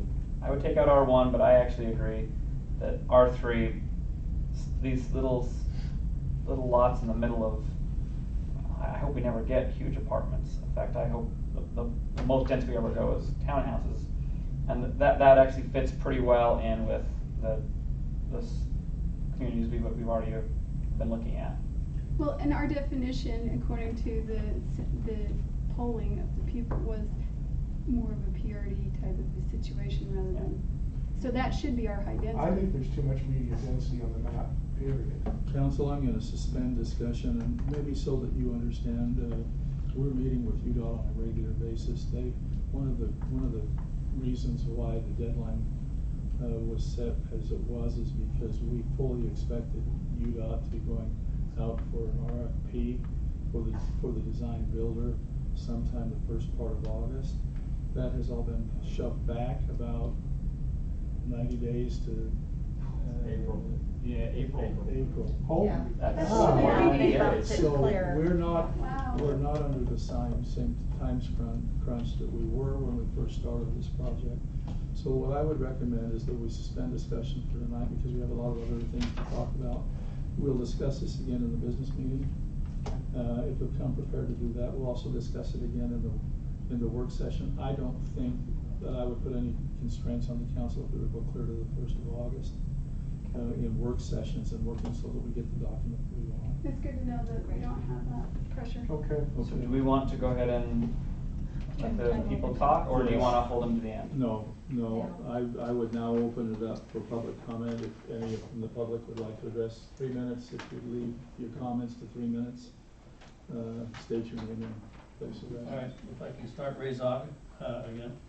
So just real quick on your contemplated zones there, you've got R3 and you've got cluster in low density residential. I'm not sure why you would put those in there. I'm not sure why you have low density, medium and high, but you've included all of the R's in them all the way through. So what's the point We of agree. having low, medium and high? I mean, you have to have a cutoff somewhere. And I believe the original general plan has specific square footage and so on for the lots that can be in those particular zones. Industrial, There are things in an industrial zone that you do not want to have in general commercial, in a research park, business park. Specific, so we specified having industrial by itself out in the edge of the city where those things, since it had to be written into the plan, those things could be there. And so to have industrial include all of these, I'm not sure the point. You have a business park zone, you have an industrial zone, you have a research. Maybe, I don't think we got a research park zone. We used to. Okay. General commercial, professional office, and I'm not sure about mixed use either in industrial. So I think you need to specifically say this industrial, this is what industrial means, and this is where we would allow it to be. And not put it other places in the city versus where it was, my opinion, okay?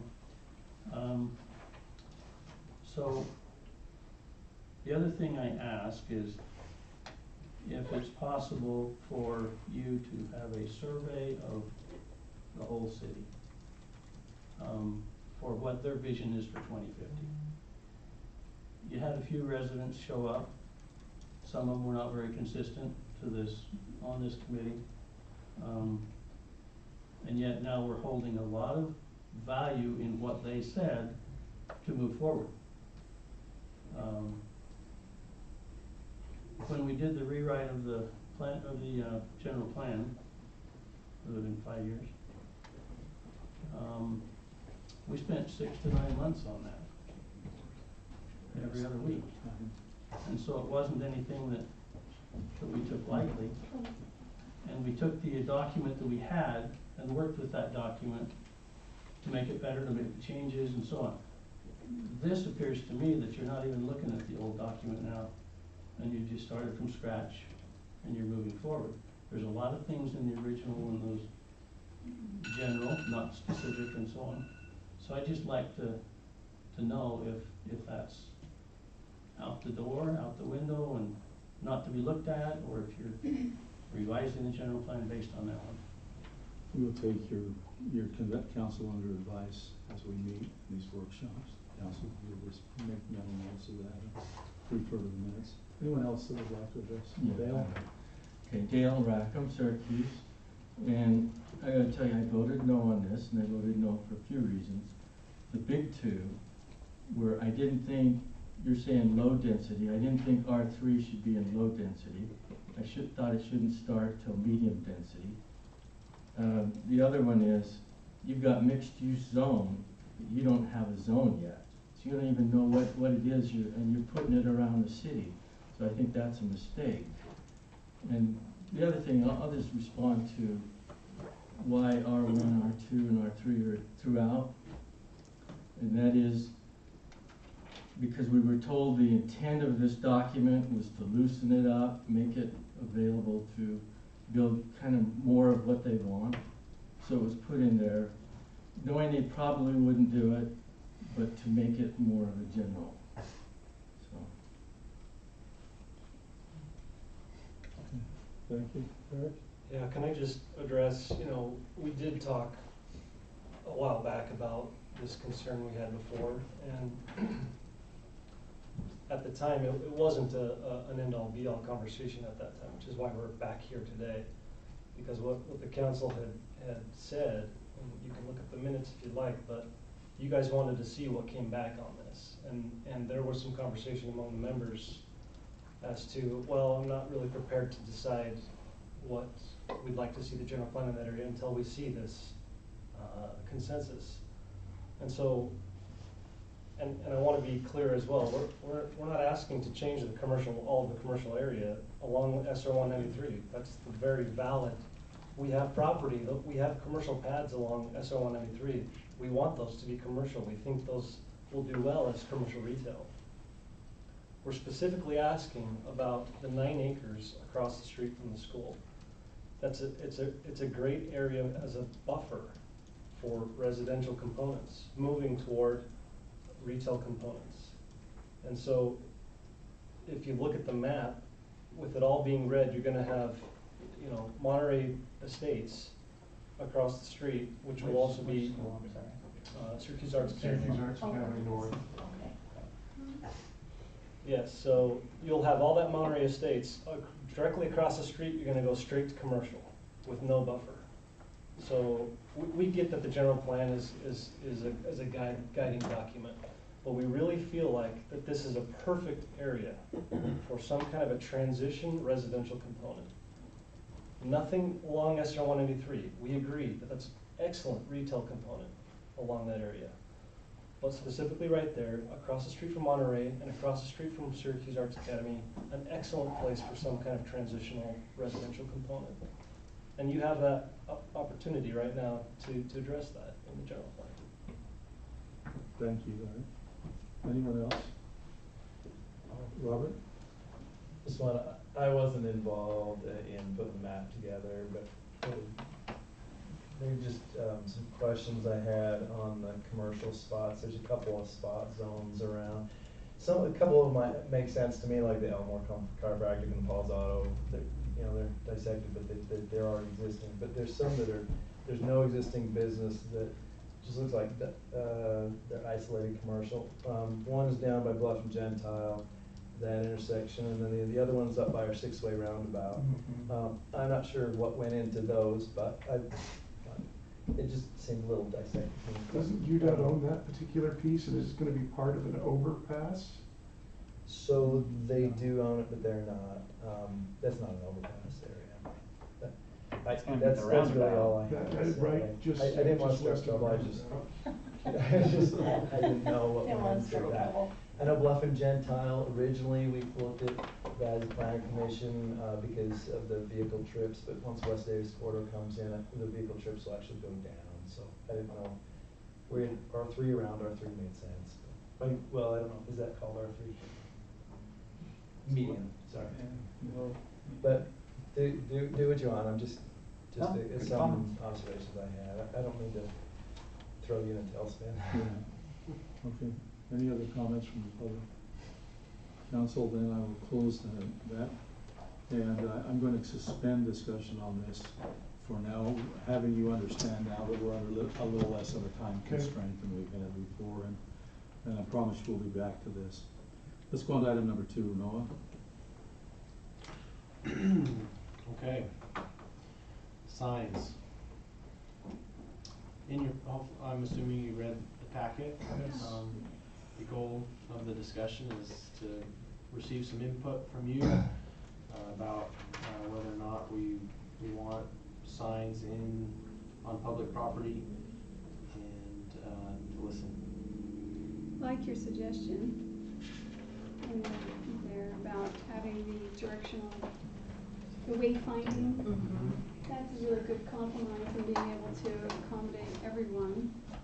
The only other thing I could come up with selling them a little plot of land for this time. Oh, yeah. But no, I really appreciate that. That's really good. Sorry, Peterson, sorry. Doug, you were the get-go, I'm sorry. So when we're talking about if we're gonna say we can put political signs, yard sale signs, whatever, in the Park Strip, I personally don't want that. I think it's a cluttery kind of look. If we're trying to help Color put a sign out here, I'm okay with carving out an exception. But I don't wanna change the whole thing to allow more signage. I never noticed garage sale signs were illegal before.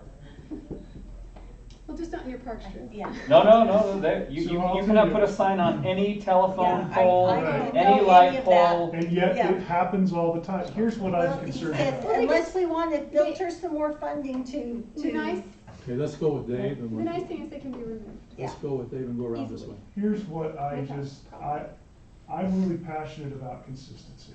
I really think that either we are gonna be the same with everybody or we're not. And the reality is, we are so strict about political signs, or we are strict about your neighbor who's selling something, and we get code enforcement out there to rip those signs out of here. But as soon as you get a wire stake sign that is, hey, my kid's a part of this, or I got a lemonade stand, it's like, don't touch those guys. I just think that it has to be one rule, and we're either gonna live by it or we're not. And if we're gonna let, because I don't wanna say that you can't have, hey, come see our production, or hey, you know, here's this lemonade stand, and say, go get rid of those signs, they're illegal because they're on a wire stake in the park strip. If we're gonna let that, then it really shouldn't matter, as long as the sign is not offensive, what you put there. So the thing that I've heard out of this is, first of all, I don't think garage sale signs are illegal as long as they're cleaned up. But I do think that, you know, musical and things like that, productions, I think they belong, I think they're just fine in being behind the sidewalk, because usually it's the cast members are putting them out and things like that. I don't have a problem with those being, and I kind of agree with Doug in this one, that I don't want sign after sign, and especially along busy roads, it'll be nothing but signs if we say, well, you as a landowner don't really get a say because it's city property. Right. No, you do. No. So I'm saying that the way I'd like to see the ordinance revised is that if you maintain that park strip, you have a say for what signs there, sure. But I don't think the city has a say that, because that sign's political and this one advertises a musical, one's right and one's wrong. I think they're all the same. I'm okay not having the park strip, but I do think we ought to put some type of caveat for signs that are up for less than 24 hours, for a, you know, a special event sign. If you're having an open house, as long as it's up for less than 24 hours or something like that, I'm okay with it, because I don't want to make garage sale. Technically, garage sale signs are illegal right now, as are yard sale signs, as are lemonade stands, because you put it up in your park strip. I know, and that's the point. If we're not gonna enforce it, let's just not have it in the law. Then I would okay with putting an exception for signs that are up for 24 hours or less, as long as they are properly removed. And if they fall down and are left there, now you're subject. Do we have a littering fine in the city? We have a storm drain illicit discharge fee, so if it creates pollution into the storm drain, I mean, it's a stretch. I don't know, I'm just saying, what I don't want is to have people leaving signs up indefinitely, and I have garage sale signs blowing throughout the city. But I do think an exception should be made for,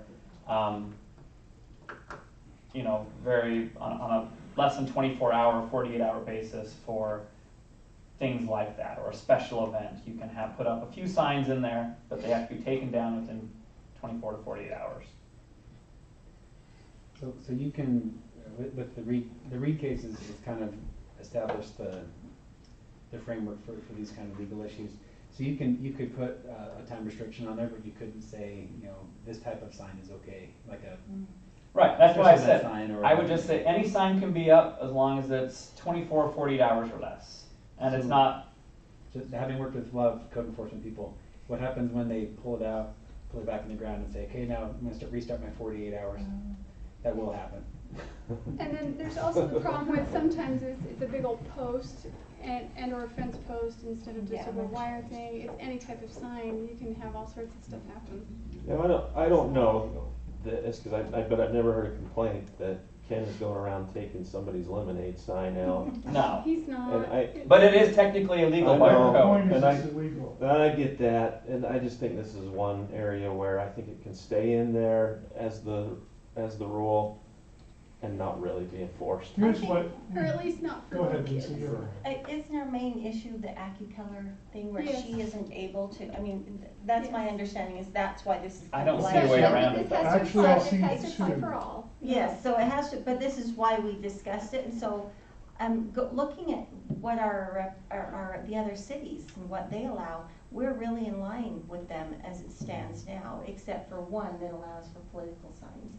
So I loved the idea of, in order to resolve the AccuColor issue, to have a sign that says this is what's in this building, which doesn't go in opposition to anything we have at this point, right? Mm-hmm. But I don't know that we need to rewrite the entire sign. I would actually like to go one step further than that, and I know a lot of cities actually have a city sign that says, bam, City Hall, Syracuse Parks and Recreation. The wayfinding suggestion? Yeah, the wayfinding. I don't know where we're gonna come up with money for that right now, but I. Well, I I'm not agree. against it. I'm just saying that I would like to see something more like that than go open Right, season and on that's why- park strips. Okay, but there's two parts to this. You mentioned the one that you have somebody who wants to promote a sale or something for their business. I, for one, feel like we have to find a way to accommodate business owners who are trying to do more business. Because we want businesses to be successful in the city. We want everybody to be successful. Not just that, All but I of want them, all of them. yeah. And if that meant that we were going to have the little flags up for a couple of days in a park strip near one of the strip malls or something, I'm not against those kind of things, because it does help, and it makes businesses more likely to say, well, I can always try promotional things in this city and make my business go. But there is a second part, and that is the political part. I'm not thinking about a personal sign so much as what happens is you get people who for the first time enter the political arena because of some cause. And this happened in our last 2 elections, both times. Somebody comes out and says, okay, I'm for Prop 38. There's never been a Prop 38 check. So I'm just hypothetical. They come out and decide, I'm for Prop 38. So I'm going to go and gather up a bunch of signs, and I'm going to put a dozen signs out there. They totally don't know our code, and they put them in all the wrong places. And code enforcement runs out and picks them all up. And they feel like, what did I do? You know, they have no idea what they did, but they tried to say, I wanted to be a part of something and support something. And because they were in park strips, they all went away. And they don't even know what to do. I got a couple of calls last time because of one of the initiatives that was up, and somebody said, how did I screw up? I said, well, did you put them in park strips? Yes. Did you put them on other people's property? Yes. Okay, all those were wrong. But, and we could educate somebody, but the real issue is, does it really matter if for a couple of weeks somebody puts a little wireframe sign in their park strip? It is obviously more recognizable than it is back away from the street. And I think we want people to feel encouraged. But what dictates it only stay a couple of weeks? I just think you're gonna get. Turn. Go ahead. Signs and signs. All right. I've been patient. Go ahead. Okay, so, first of all, if we allow businesses to put stuff in park strips, what's gonna keep one business from putting a sign in front of a competing business at their park strip? And if anybody's park strip is public land and can be put any sign in it, you can put your political sign in front of your neighbor's house in their park strip. And there's nothing saying that it can be removed. You're looking at me, I said nothing in park I'm strips. just saying in general. So there's a problem with that. And then also all of the signs that could pop up around city buildings, city venues, No, I hear and that. parks. You know, it can get really messy really fast. You're And right. also competition between businesses. How do you control it except for this is your property? Yeah. You have the right of speech to put it in your property, but you don't have the right to put it on public property. It's pretty clear. And then I as far think as it's pretty political, simple. If the park strip is adjacent to your property, then you have control. as far as the political though, the Can I rent person that handing space? out, the person handing out the signs in the first place That's a great devil's advocate question. should be educating the people about those signs. Because as soon as you say they can do They it. should be. Because and I have a it's lot their of fault if space they around my don't. house. But it's the Well, initiatives and stuff that When I don't. picked Right, up my well, packet for they politics should be for looking this it up. run, it said where I could put signs. That's what I mean, and so if you hand out That's a signs person. to another person to help you blanket the Say city, you can't you do this need to here. tell them, and it's your responsibility if you lose signs because they put them in the wrong place, if you didn't educate them. I think that's kind of harsh. I think that put signs where they can be seen. It doesn't make sense to the general public. I get it when you explain it or when they read the whole rules, then they're like, oh, okay, now that's why this didn't happen. But nobody follows the rules when it comes to stuff like advertising an event or advertising small things. And Ken addresses So them why as he do gets we? complaints. He addresses them as he gets complaints. He doesn't go out there looking for complaints. He addresses them every time he gets a complaint, he takes care of it. So if you don't like him, call. He also takes care of it by just driving by and taking care of it. Yeah, if he sees them, like in a roundabout, or, yeah, if he sees them. Okay, but he's not out to go do that, you know what I mean? Yeah, he's not on patrol, but That's he's what out I and about, mean. he's in the city driving around, and if he sees Yeah. something that's obvious, he will stop it, and he'll, Yeah. he'll pull him. So, He does keep them here, and he tries to contact, either the candidate or the, and maybe Noah should speak to this, because you're a supervisor. Brigham told me that they Yeah. did not try to contact anybody, but they did answer if somebody called and said, where did my sign go? Which kind of bothers me a little bit too, because you wouldn't even know it's gone. I thought you tried to contact him, but. We're primarily We a never did. complaint base, and if he does notice something, or if he thinks a complaint is illegal, he will pull them and he'll put them in his office and give them 2 weeks to come pick them up. It's But not they huge don't even chunks know of- it's here, so why would they come pick it up? If there's a phone number or something on there, he can call them. Sometimes there's not, it's just a sign, so if they notice it's missing, they can come looking for it. so other than the fact that if we wanna put in something for a limited duration, but yeah, we have to get around there, I fixed it. And my second question is there still a telegraph pole in this city? I was noticing that, like, what is that? That's supposed to We be should a give it to the museum. I had that written down too. It wasn't before. 60 years of councils have not caught that Not one, caught and you just did. telegraph. Way to Council, go, let's there give- you go. Well, I looked at it, I'm like, I wonder, I was curious if there was, Telegraph It if sounds there like- is, we need to put a plaque on it, like, the last telegraph pole in Telegraph pole. Syracuse. Do not put a sign on this. I personally don't see a problem Put a with sign wire on frame it. signs in park strips if you control the park strip land. If I have to maintain the sidewalk next to the park strip, I think you could put a wire frame sign in that park strip, because I already have to maintain it. If we can require them that, then you get some say. Doesn't sound like I'm gonna be the majority, it sounds like I'm gonna be the minority. But I do want to just state that I think it's not good for business that we're that restrictive. I do think that people come up with creative ways, different types of banners and things that they try. We want them to try everything they can to be a good business. And if it applies to business, it applies to politics, it applies to my kids' show or my kids on a team. All of them need the same rules. See, I'm willing to give them 24 to Which 48 they- hours for a sale if they're having one. Everything needs the same rules, I No. think. That's what I'm saying. The rule Okay, is there. Dave's expressed his opinion. The opinion is that if it's your property, you can post it. Do you support that, the rest of you? No, he was talking about the park strip, which is actually public land. Yeah, I know, that's- But But if I If maintain the you sidewalk If you next to it, maintain If it butts it, if it's. if I maintain it, I get a say on that. Okay, My, use- my feeling is, I agree with what he's saying, but I don't support changing. I think it opens up too many issues. So that you're we don't saying want. no change? Yeah. No change. No change. I still wanna figure out a way to do a limited duration sign and figure out if we can get some type of wording that would allow that, because garage sales and yard sale signs should not be illegal. Yeah, I'm gonna interpret the response I got, no change. I have three. Three people said. No change, but I let me don't have think you, that's what it I said. think that we need to have something available for, AccuColor. yes. The wayfinding is. Wayfinding. But not just AccuColor, I mean, No, I'm for all- AccuColor, but all- all businesses All need to be treated business the should be same. able to have a sign that tells where they're Well, located. this is Okay, specific to the campus. Noah and Paul, you have heard what the direction was? And we could probably take out the telegraph So pole. would you come back to us I with don't think we something? should. You're trying to rewrite history, aren't The you? direction was that we're not changing. So we're not, Trying to we're not whitewash it. changing things, but to solve the problem with AccuColor and businesses in the wording. Directional I wayfinding. feel like everything I said has been ignored. Might be We a can separate- erect our own sign feel without everything I any said. change to the ordinance. Skip Reeves. We're the ignored When we club. talk about that next time and that But might you're not be ignored just options. because.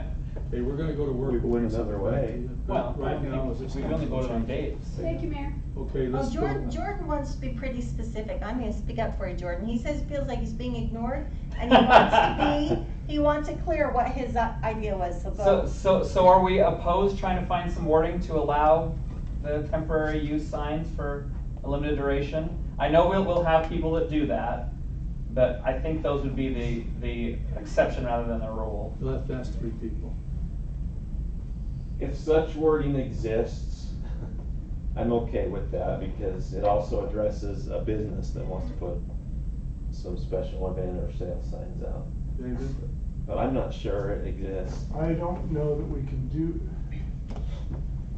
how do you do it? Yeah.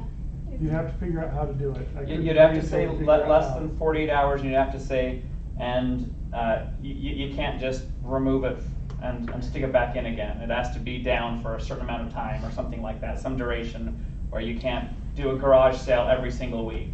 I really want to support any business that wants to put out something as a promo. And I'm good with that, I because really do. I think I'm okay with a limited duration sign ordinance that says you can do this for a very brief time, and it has to be cleaned up after that time. I can support that.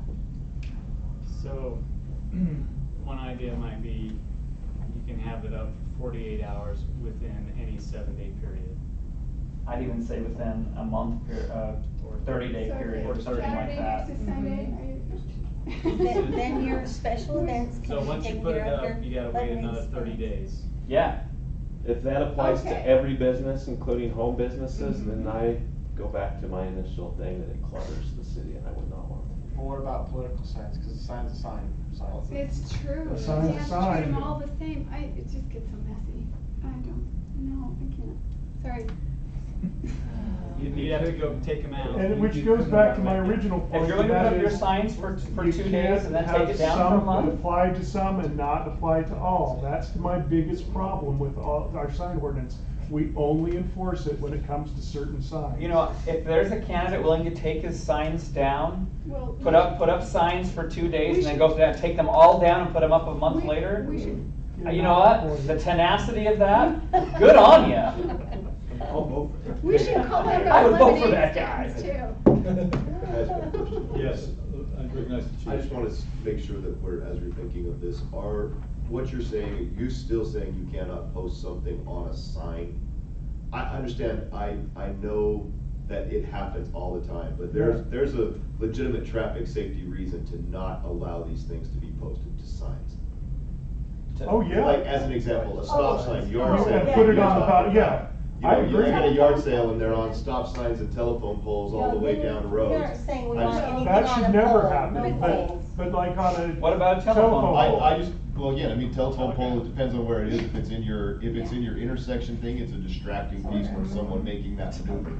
Yeah, all I wanted to do was just make sure that I was clear to see that you weren't looking at like, hey, let's just let them put this up for 48 hours wherever they want, No, because it's no. just a matter of time until it ends up over the stop sign. Yeah. That's what I do. Lisa, Lisa, do you stand by your no change?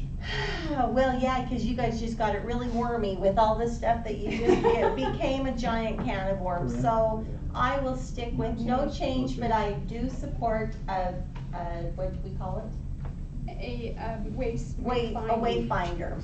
A city hall monument. Because that doesn't mean required change. Nope. Yeah, that No. doesn't require. I'm still sticking with no Okay, change. let's move on. Do they have enough? Thank you for Yeah, hearing me. You have your direction. Item number 3, Noah.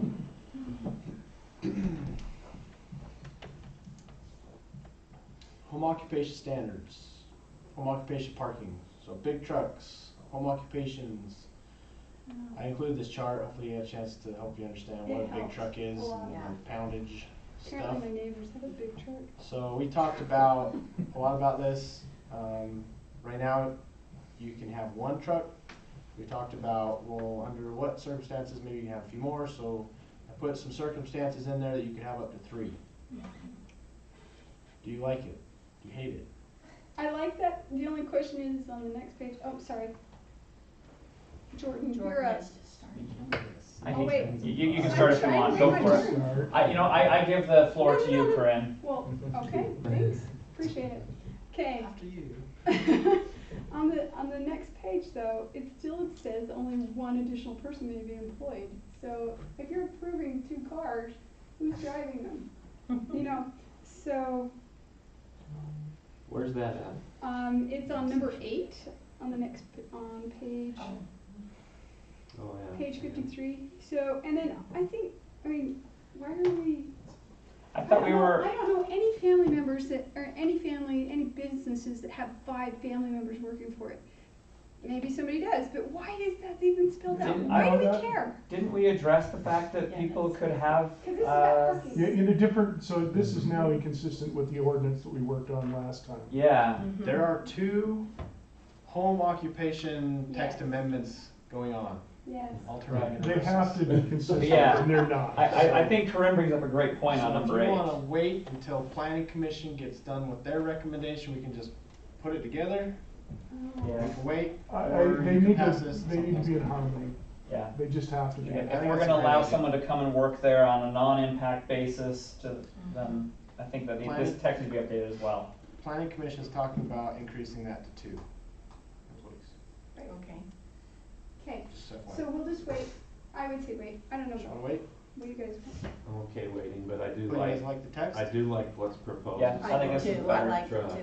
Yeah, let's- I like the not within the front yard setback. I don't want all these cars sitting out in the driveway or on the road, the fact that And I they're like on the not on side. gravel and concrete, cause that just turns into a big mess. No, it says they can be on gravel. Gravel. Oh, concrete. oh, it says not within, So- oh. so pretty much So just you, not oh, park on on concrete is fine. I have a problem with the on, well, Well, so our whole ordinance says that, Gravel. what, Gravel. You a can park prepared, an Okay. RV on gravel, then we gotta let them park Allow a a truck? vehicle on our gravel, yeah. yeah, Technically, concrete that's- and we don't asphalt wanna are go fine there. with me, but gravel is the thing that, but you're right. Well, There's part nothing of- we can do on that, so. That ordinance also says specifically that you have to keep it clean, which means that. No weeds growing up. No weeds there. beyond See, like that's 3 my inches. first vision is that we have this weedy gravel pit. No, cause that's against the ordinance. It Okay. specifically says if you're on gravel, you have to keep the weeds clean. I can see why you thought though that it was not allowed because of where it fits in this sentence. Not Yeah. within the Not- front yard setback, on gravel, concrete, or asphalt. And That's not why on I- any street, so there's So always an on. it's, there's a Sentence. positive in the middle of some negatives there, so we probably need to The grammar police need to fix that one. rearrange that. Counselor, are you okay with putting those two together? Yes. This is Yeah. in the planning commission and bring it Yes. back to you? Okay, let's do that. Let's move to item F, Dave, the problem with the city orchestra. So the city orchestra has been practicing at a Davis County, Davis County Schools facility, and they've recently updated their policy and will no longer allow that. We have a well-established orchestra, and they need a place to practice. And I would like to see if we can't find a place, especially since really they continue to do all these free concerts for the community. I'd just like to find a place that they can practice. I think we have a few places in I the think city. we have one that's really ideal. I think, we might get some pushback from someone in the room, but I actually think the room Be noisy. right across the way would be a good location for it. Where we held the 2050. The main- The 20, No. the 2050, the room where we had the Where we had the 2050 in the 2050 police meetings. station. The police hall. It Used to be the chambers. It used to be city chambers, and it's good size, and it's. Isn't there a what's in the closet that's there now? I think you need to have a It's chief top speak secret. to that. What's that? Top secret. It's top secret. He'd tell you, but you'd have to kill him. Garrett, you wanna? Yeah, I happen to have a top secret clearance. Let's let the chief speak to this. I think we do want him to speak to it. I'm sorry, I wasn't really ready. How do you feel about the orchestra practicing in the training room? How often? Obviously, my first inclination is going to be I don't like it. I mean, I think that there's a security piece to it, but it's something that we could probably overcome. I mean, you could lock down the rest of the building, right? Most of it I can do, yeah. Is there somewhere that we can't, because I don't want to Yeah, create I an don't unsafe want to create a environment. problem, but if we can lock down the rest, which for 2050 seemed like we could. Because ideally, I'd actually like to get more utilization out of that room. And until you guys are using it on a very regular basis, I kind of feel like it sits empty a lot of the time. And it'd be nice to kind of get that as a space that Cresta could rent out as a banquet room. One more. How does this fit staff with the EOC, when the EOC comes on board over there? Well, there will be some more advanced audiovisual equipment in there, once the EOC is built out there. Yeah. But as far as the room itself, I think the EOC will be sort of, you can take it down and put it Yeah. up type, scenario with tables and chairs. Similar to how the fire station is Yeah, now. yeah. So, you know, there's some risk with the, you know, some expensive equipment that's gonna be in the room, but That's what deposits are for. Are there Well, lockable doors, do locks and Yeah, that's- knobs need to be changed, you know, that can be latches and all that? I mean, Yeah. is there closet space, because apparently there's a timpani problem too. Is there not enough room in chambers? There's not. Okay. Not for the orchestra. Already, we do have the choir, the jazz band rehearse at the community center, and that room fits them. But it's really not a good space for a full orchestra. They're just a little bit too big. They have done some things over there, but there's no real closet space that they can have. There's no, I mean, we need very minimal closet space, but they do need a little bit. What's gonna happen is they've also been paying rent for percussion equipment. The Arts Council is now going to have to fund some percussion equipment so that they can continue the orchestra. But I think they're doing some fundraisers, they're already attacking the problem. We just need a place to keep it. Question, what about, since this isn't a problem until later, right, you said in the fall? Oh yeah, they're off for the summer. Okay, They don't get so- back together till As an September. alternative, is there a possibility that the library would accommodate? Nope, already talked to them. They are a Davis County facility and They have pretty on much the gave us same restriction? same- yeah, that because they don't want anything regular. It is their space and it may be our land, but But I would like to have, it's a good idea. the staff look at that area, what it would take to make that a space that we could use when it's not being used. Obviously, the police department would have first say on when they need that. But outside of that, and if it's just a matter of, you know, reversing a few doors so that it's secure, I think that would probably be money well spent if we can create that, get that into a usable space on a more regular basis. Okay, let's go around. We'll have to go, one thing we will have to do for sure is make sure that probably Ryan, I guess, would look at our access to our computer systems. One of their things that they say with it, it's not whether the person can see confidential information, it's whether they could. And if there's any potential that they could, then they make every person that's in there be background checked. We have to put our But there's coordinates no- in offices for that specific. But there were no computers when we did 2050 and we wouldn't need any more space than that. Yeah, I'm just saying, I mean, as a long-term thing, that may just Right. be something it's something worth looking into, because if the FBI Sure. came back and said So that you have to was a value problem, you have to value we the lose Ethernet our checks. access. Okay? So you'd have to almost put like a breezeway type of situation, or? I think it's more Again, it's a value matter Ethernet of, it's jacks. really a matter of having Like- just the IT pieces of it, look at it and say whether or not any kind of barriers and, you know, obstructions that you may put in there are going to be compliant with that FBI regulation. I think that you probably will find that you are, just from my general assessment, but I think you're right. Let's have somebody look at it very specifically. Council, the rest of you good with that? Yes. Okay, let's move forward. Thank you. In that discussion, we'll have staff get back to you with what they find as they look forward deeper into that. Cresta, continued review of the drafts Parks Plan, master plan. It's like Groundhog Day. Back with that. So I won't go into everything. You saw the list of everything that was changed from the last time that we talked. And the maps were added, included. Or would you have anything on that? Yeah, the only changes are on the cover memo, they're listed there. There's an additional map for, so we did the walking distance analysis, completed that. There, we added a trail access and crossing map. So which kind of indicates where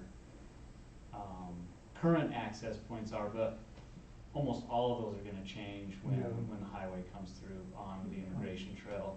We just wanna make sure that we coordinate with UDOT on where we want access to be done, as they put that in. It's very good. Can I make a request for a future agenda item right now? I would like to revisit our stated goal of 4.95 acres.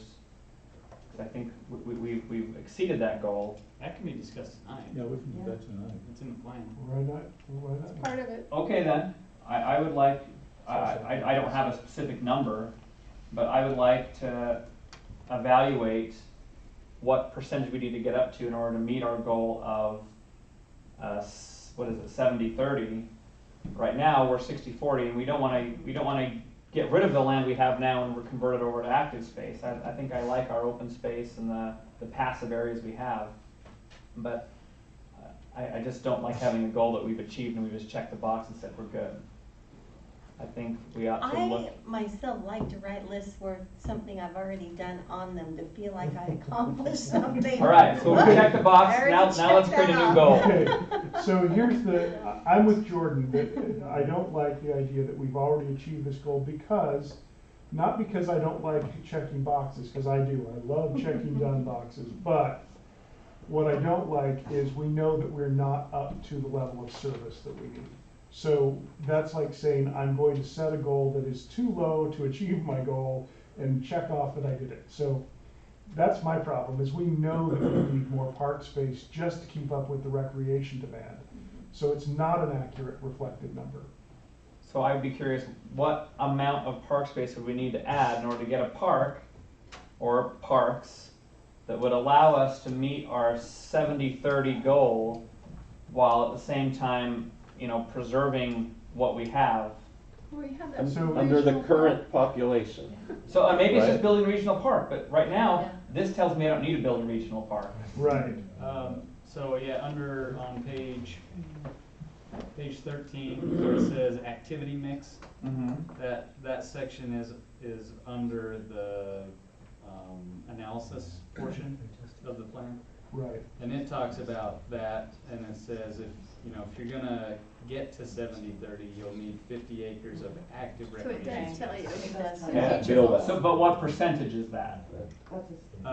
No, that's currently. Oh, that's current. That's currently. That's current. Yeah. So you need 50 acres of not just park space, but active Active park space. to get to the 70-30. Right. And even building a regional park, it's gonna be like an 80-20. Yeah, it's not all. Right. Yeah. So this tells me I need a regional park and something else. Something else. Yeah. So, And if that's the case, then we need, So what percentage is that? And maybe it's closer to 7%, 6.5%. no, I think it's Many only things just are over 6. I was trying to calculate this and I got somewhere around 6.25. Are you talking Acres. per Acres thousand? per thousand. Yeah. Okay. Yeah, I was exactly, talking- especially with Or not percent, I was saying percent, I I apologize. think it was like 6.18 or something. So I was looking at 6.25 was more accurate goal. But I could be off. Maybe somebody knows new math. All I know is that the higher you set your goal, the more it's gonna cost. And it is a concern, and I think our goal of finishing the regional park is a pretty good goal. Yeah, but right now, So- Right now, I don't need to do it because I already met my goal. Well, but the point is though, is that it's not accomplished yet. That's The one park goal. is not done. And we know we need to do it. Yeah, so And let's, so therefore, it is not checked off yet, because it's That's- not done. so that's why we need to, that's what I think we're vehemently agreeing. Okay. That's a I do new have to phrase. say- I agree. Yeah, saying the same thing. I do have to comment, what happened to the 8 pages? No, I said it at less than 15. It's an 18. So we're close. I did say without maps, to be clear. All right, I'm not going to go back on that one. Okay, but That's anyway, gonna open another I would can. actually like to propose that we up our goal because 4.95 is obviously not meeting what we need right now. So- It'd be 6.8. So, So I would propose we set a new goal of 6.8. If we're, because we have a goal in ordinance. And so either we need to get rid of the goal in the ordinance and let this be our goal, or we need to update our goal. I'm gonna say I would love that because I love parks, but I don't think it's possible or reasonable. Because as we grow, now we've got to not only get to the 70-30, but we've got to maintain the 6.25. Mhm. So that means not just building a regional park, that means building probably several other parks. Okay, so set. Again, I think we have to come up with a parks plan that will allow for that. Now, I do not believe that we're gonna get there in 1 year, maybe not even 5. I don't think but- this council may. Yeah, we probably won't get there, but I think if we don't set a goal and start actively working towards it, nothing will happen. So I think what would happen is if you built let's say in 5 years you were able to have a regional park, suddenly you'd have the 70-30 goal, but now because of the increased population, we'd lose the 6.25 goal. Then don't set it at 6.25. That's okay. So set it at. So what are we at right now? I think I saw. 4.9. 5.11. 5.11. So set it at 5 3/4. And that'll help. That still drives you to get to build parks, and maybe that's more sustainable for the future. We can't always keep the 6.8. Can we also prioritize what the goal is, you know, saying We that? definitely should. Exactly. Absolutely should. I'm just saying because, for instance, we need the active space more, and so priority should be going towards that rather than obtaining extra land at this point. We could I also agree. I just think those simply. goals are in harmony with where we're going. We could also simply take that ordinance and delete it and say, we will follow our parks master plan, and in the master plan say, this is our goal. The problem is we have a parks per, 1,000 people codified right now. And That's, we're done. nationally, that's pretty good, actually. What? As far as I understand the numbers, that's pretty good as comparative to how other communities' numbers are, so I don't see why that's a problem. Why is that a problem? Because we've accomplished our But goal. we haven't finished building the park. That's Then we need to change our Then we need a goal. goal that says build the park. So, Yeah.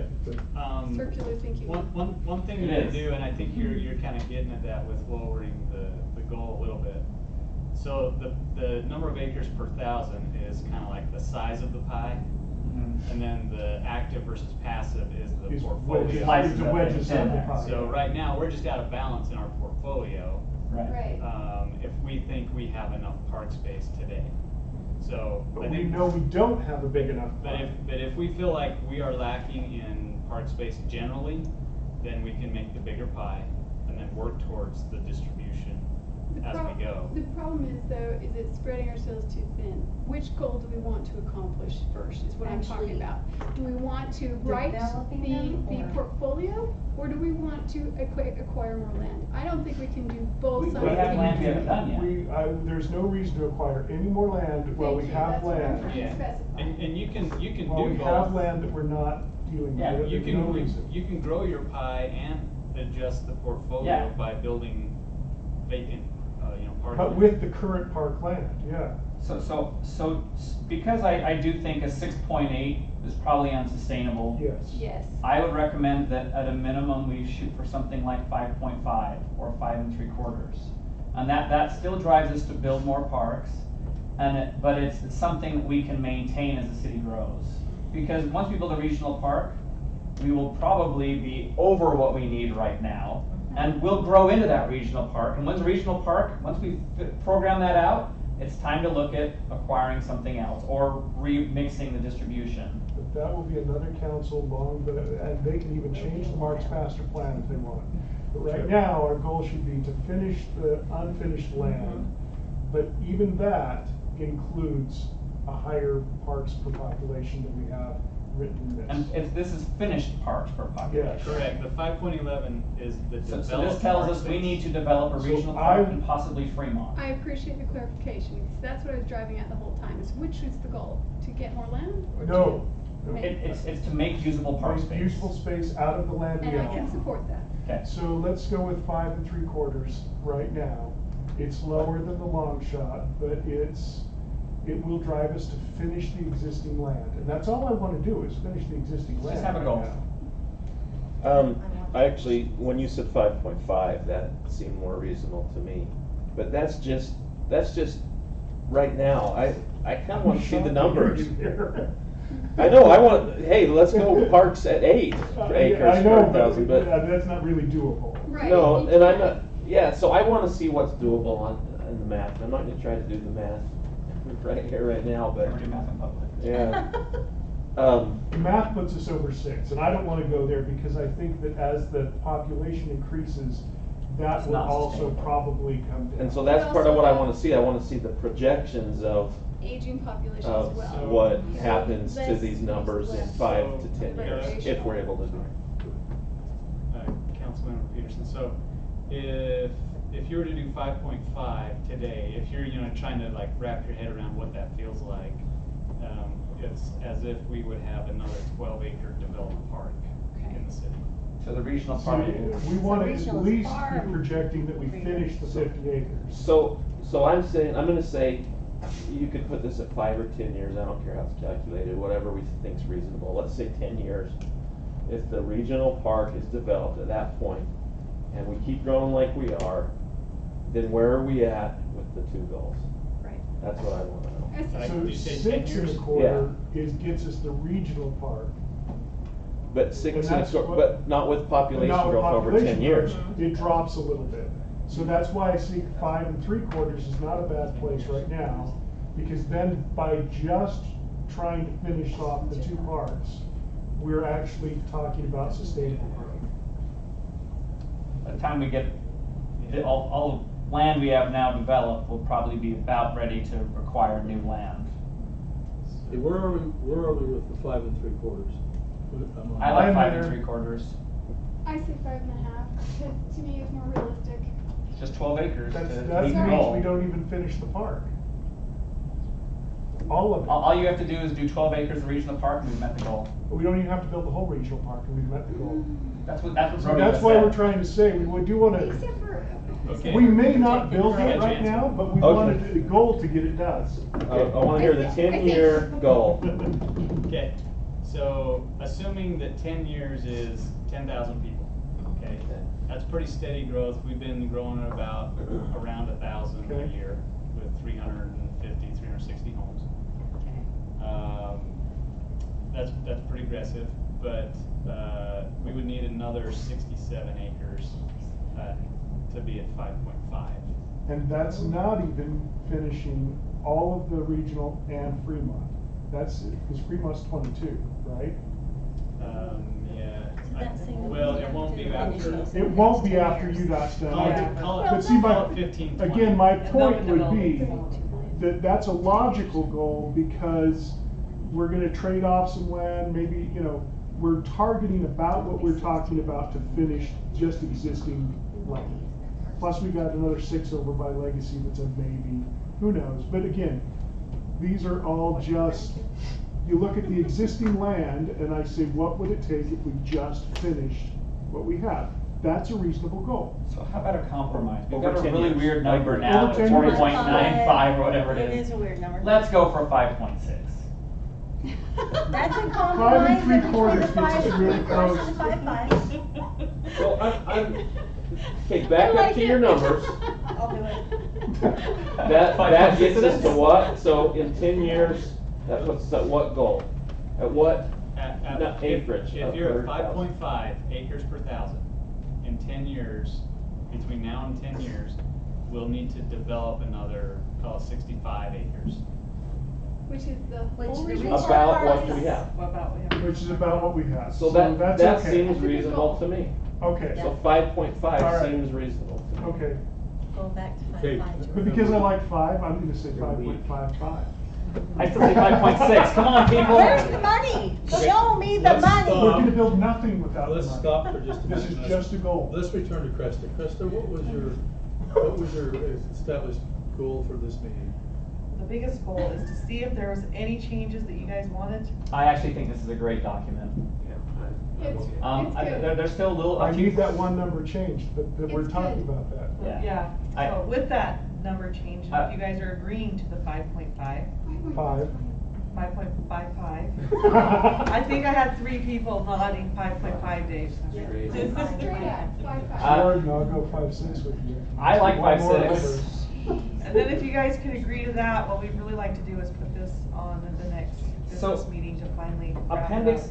Yes. just one thing, Appendix A and Appendix B still need to be cleaned up, because we have list parks with associated amenities here. If we're not gonna put that in the plan, just delete out Appendix A. Okay. Appendix B is park and trail maps. Again, you put the maps in, we just need to take out insert map of park locations here. Okay. Just, Yeah. it's just, Next that, make it Appendix A. So I Hang on. heard 255s and 2575s. Lisa, I didn't hear what you said. Appendix, I will period, because go. there's only one. I said 5. He just called me a wuss for saying. Come on, 5, 6. Saying I'm weak. Go 5, 6 with us. Oh. Just appendix, not appendix A or B, just. There's a horse trading going on there. You always I'll go go with that. 5, 6. Come on. 3, 4, 5, 6. I'll go 5, 6, This is not. because this is- it's 10 years in the future, we Okay, should be 10 able to hit years. that, right? That's right. Sounds Okay, like go a back. auction Cresta over has, here. Cresta has requested this, we put on the business meeting for July 4. Yeah. Yes. Yes. You good with that? Yeah. But not consent. Not consent? Well, I mean, we've discussed this. I know, I I think think that I discussed might, it but more. I think What this else? is so big, you have to let public have a comment and Oh, not you just wanna go consent. with I'm But okay you with have to do a hearing. public hearing, so what? We don't need the You just hearing, want I'm it- just saying that we have to allow for public comment in case somebody says, I oh, by the way. I think they got, They I are- think there's there a is public public comment at the comment. beginning if they There really is. want Yeah, that. there is. I'm okay with consent. I'm Okay. okay. I am too. And if Okay we with get that. public We that can pull that. We disagrees, can then pull we that. can. But we only have to get Yeah. consent on all of us in order to get consent. That's right. I have a related question. I got a calendar invite for a Parks Advisory meeting this Friday. Is that? Yes, Oh, we. that's with me, Oh, my God. and Jordan should have gotten it. Uh-huh. Okay, so that's not the whole committee, that's No, just. that's just the two of you. I'm like, Mayor? So I'm glad that wasn't for me. I'm like, I could have sent it out, I'm back in sleep, I could have. All right. It's very possible. Thank you. I've complicated your life out. We're doing good, we're, Oh, jeez. So are you okay with consent, Dave? 5.6, Yeah. we got to change the, Okay. to appendix, and we can put it on the consent agenda. Yes, ma'am. Yep. Okay. Do you wanna do one of these? I know, I think it's more. It's not done yet. Thanks, Krista. Thanks, Chris. Thank you. Council, I'm going to lead us into the discussion on H, the budget discussion. It's 8:15. I'm going to set some time limits on this discussion because we have to meet in closed session. Can I give us a quick bathroom break? Yes, let's take a 5-minute recess. Great, thank you. I shouldn't. Excuse me. I love you guys. We have fun, don't we? you've been in a lot worse meetings. This is fun. But now I wanna get back for getting Lisa on here You're on your side for You just put months. a .1 for her. You've had her on your side for months. You know how much I have over there already? Hey, if you shoot for the stars, you might hit the moon. All I really want to do is just build the land that we It have. is awesome. I'm not trying to buy I more. love it. Oh, yeah, I think we can. Yes. I just want to Many figure out a times. way, and it's gonna take a So, long time. that was your brainchild, I just wanted you to know that. Oh, yeah. And I remember when it first came on, you said you wanted the pedestrian connectivity, and that was the one I wanted to work on, so we got it to happen, so that was really cool. I love it, and it is great. I love how it all turned out. I love driving down and seeing, I did get used a lot. It does. Like every time I'm there, like the lights have either just finished flashing or there's someone about ready to push it, I'm like, and all of these people I've seen run across the street before. Yeah. So, thank you so much for working through that. I know that you did a lot of brainstorming to try and find a good solution. It wasn't $100,000 obstacle, but at the same time, added enough safety for her to come across it. Or a cowbell. Yes, ma'am. Hey, it's you too, man, so it's your brainchild, so you can take some credit for Okay. that, I think so. All right, well. Way to go. Yeah, you did that. Yeah. It was good. I'm happy about it. You guys saw it on the right? I have, just briefly, You they know, all the, went like, today, Irish actually, folks. it's not that, but took them the day they It's were. irrelevant. I took them the day they were driving past his building, so couldn't make it.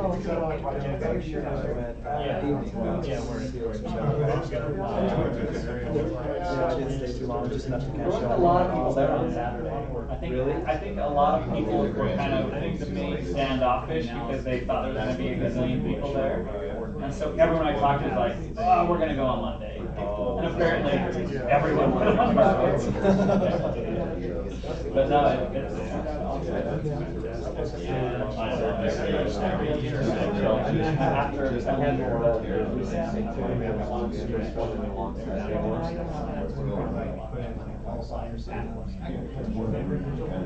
we need that smart.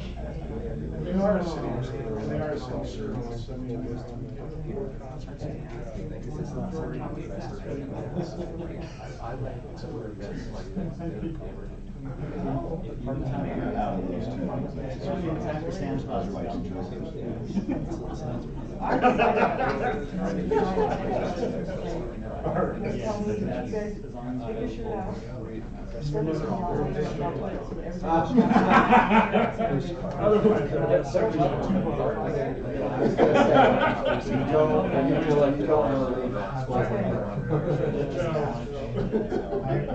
Nothing good can happen. I'm sorry, I didn't mean to. Have you the buffalo? I know. yeah. Email that was sent to me, that felt. You know what, I haven't had a second to read it, but when I do, I will. I was just trying to. So mean to me. I was just trying to be helpful, but if you need help next week, I'm fine. You're supposed to say 5.6. Yes! Our parks are gonna be legendary. 1.1. Next thing you know, it's gonna be 0.2, and then 0.3, and then you sold your soul. Before you know it, went pretty slow. It's all how you define a park, right, Jordan? You just define the wetlands as a park. Yeah, you have to realize that we got to 5.1 just by redefining what we already have. Right. You know, in future councils, that's gonna be the question when they. Oh, yeah. How did they get to? I was thinking, like, that's a weird number. You know what, you need to reference Jordan Savage. It's no weird that it's Asterisk, right 4.95. next to it. I know, 4.95 was weirder. Why didn't they just? Why not just go for an even 5? I really like numbers that mean something, and my real goal is I want to develop the land that we have. Yeah. That's all I really want. On 5.6 actually gets us there. Maybe, you know, it's like when people put a bid in, it makes you think that they actually do the right calculations and, you know, they got an exact number. But when you do proposals, you always have to do like 57 or something like that. If you just do 60, they're like, they were in the ballpark. Yeah, it was. His accent was pretty They really sharpened their pencil. Yeah, they got to 57. Council, I'm gonna call us to order. Are you ready to go on? Yeah. Let's move on. I'm going to do the introduction here, and then I'm going to turn some time over to David. Dave, I'll give you 25 minutes to go through these 4 points that you've got here. Do it in 15. I'll try. Let me, I've asked Dave, he submitted 4 points that he would like to talk about. Jordan, yours is in one of them, so we'll stop and talk. We'll stop and talk that one, and because we also need to talk about certifying the tax rate, which I'm gonna have Brody go back to our December meeting, that December all-day meeting that we had at the fire station, where we prioritized actions and have him report on some of the things that missed the cut to see if we're going to hold the certified tax rate, that maybe some of those items we should pick up. So Dave brought 4 points to us. How do we sustain our level of service? How do we maintain the 60th percentile in wages? Number 2 is an IT 5-year plan, keeping it evergreen. The third one is a pay for service, having departments look for things like the passport thing. Yes, that's one of my great Like the examples. passport thing that we do that is a legitimate service. And then the fourth one is road renewal, a 5-year plan on road renewal. So Dave, it's 22 after. I'll give you 25 minutes, and then at the end of that, I'm going to ask the council. I'm going to go around the room and ask if if you would support the staff investing more time in this, and if we should consider this in the current budget. So Dave, it's yours. So the thing that troubles me the most is, and I don't want it to come across like I begrudge any employee getting the 60th percentile of the market value. I'm just trying to illustrate the fact that that is a difficult thing to achieve, so difficult that we don't hold the same standard for ourselves, which is a little bit different discussion. I'll let Jordan go into that. But when we know that this is difficult, how do we prepare for the future? I feel like rather than really solve the problem of how we have this, we've kind of just pinched the last 2 or 3 years, squoze a little bit more out of every department, and we're getting pretty lean. When I asked Brody earlier this year, some months ago, about some of the things where he was finding some cash because the budget wasn't going to meet in the first draft, we're starting to talk about some pretty lean things, and the only thing that we can do from here is start to cut services. Is start to say, folks, your dollar doesn't buy you what it used to, and we're not going to give you what you have been getting. So this kind of goes along with my third question, and that is, are there other things that we can do to generate revenue, the services that we might offer, like the passport thing is a good example. Another, I don't pretend to know everybody's department. The department heads know their departments. I don't pretend to be that guy, but let's say that a department said I could teach a class, or I could do, that would apply just to those interested, but it would actually generate more money. Somehow we've got to come up with more, or we're on a target path of unsustainability. So we have to talk about this. I don't know how we're gonna, yes. So this is one of the driving motivations behind what we talked about earlier is, I think in the city we have unused space. And like we've kind of talked with Cresta about preparing some of these rooms so they're more presentation friendly, because really a lot of classes are being taught these days. Everybody wants a projector. I think we found a low cost alternative in the TV screens where you can just put it up and drop a HDMI down they can plug in. But I do think that we need to improve our space in order to facilitate some of that. So we have the recreation center, that we have those rooms that I think we could probably get some more usage out of. I think we need to look at the fire station for one, where they have a great room. We ought to look to see what it takes to rent that out. Obviously the departments need to have first dibs on it. Rather than rent that out, I was thinking for you guys, maybe you teach a certification class for CPR or advanced first aid. They do. Yeah, They I do. thought you did, but do you actually make money on that, or you just do it as a service? They charge. You charge. Yeah, there is a charge, but that covers the cost. See, that's what I'm saying, is But maybe that's- we need to find a way to, You won't be able to not enough. add No, more because money you're to it. competing against every hospital Fair in the enough, area. I'm not trying to Right, be no, I the get it. expert in your area. I'm just saying that thinking along those lines, are there other services that maybe everybody doesn't need, but some people would be willing to pay for? Because if we don't find more revenue services, this is like when we talked about whether we're gonna sell a cell tower that is revenue every year. I'm saying, how do I not find 10 more cell towers? Because I need regular revenue to be able to pay for raises, because the alternative to not being able to pay for raises is we have to depend on attrition and hope that we get some younger employees and some of our old ones go away, and I don't want to hope that we lose experience. You see where I'm going with that? So that's a great idea, and I'm open to that conversation. It doesn't affect But this it budget. does, yeah, it doesn't affect this budget, it's more of a visioning thing. I guess how I think of it when I think of this budget is each year we talked about squeezing, and I look at the market adjustment for last year was a significant chunk. It is again this year.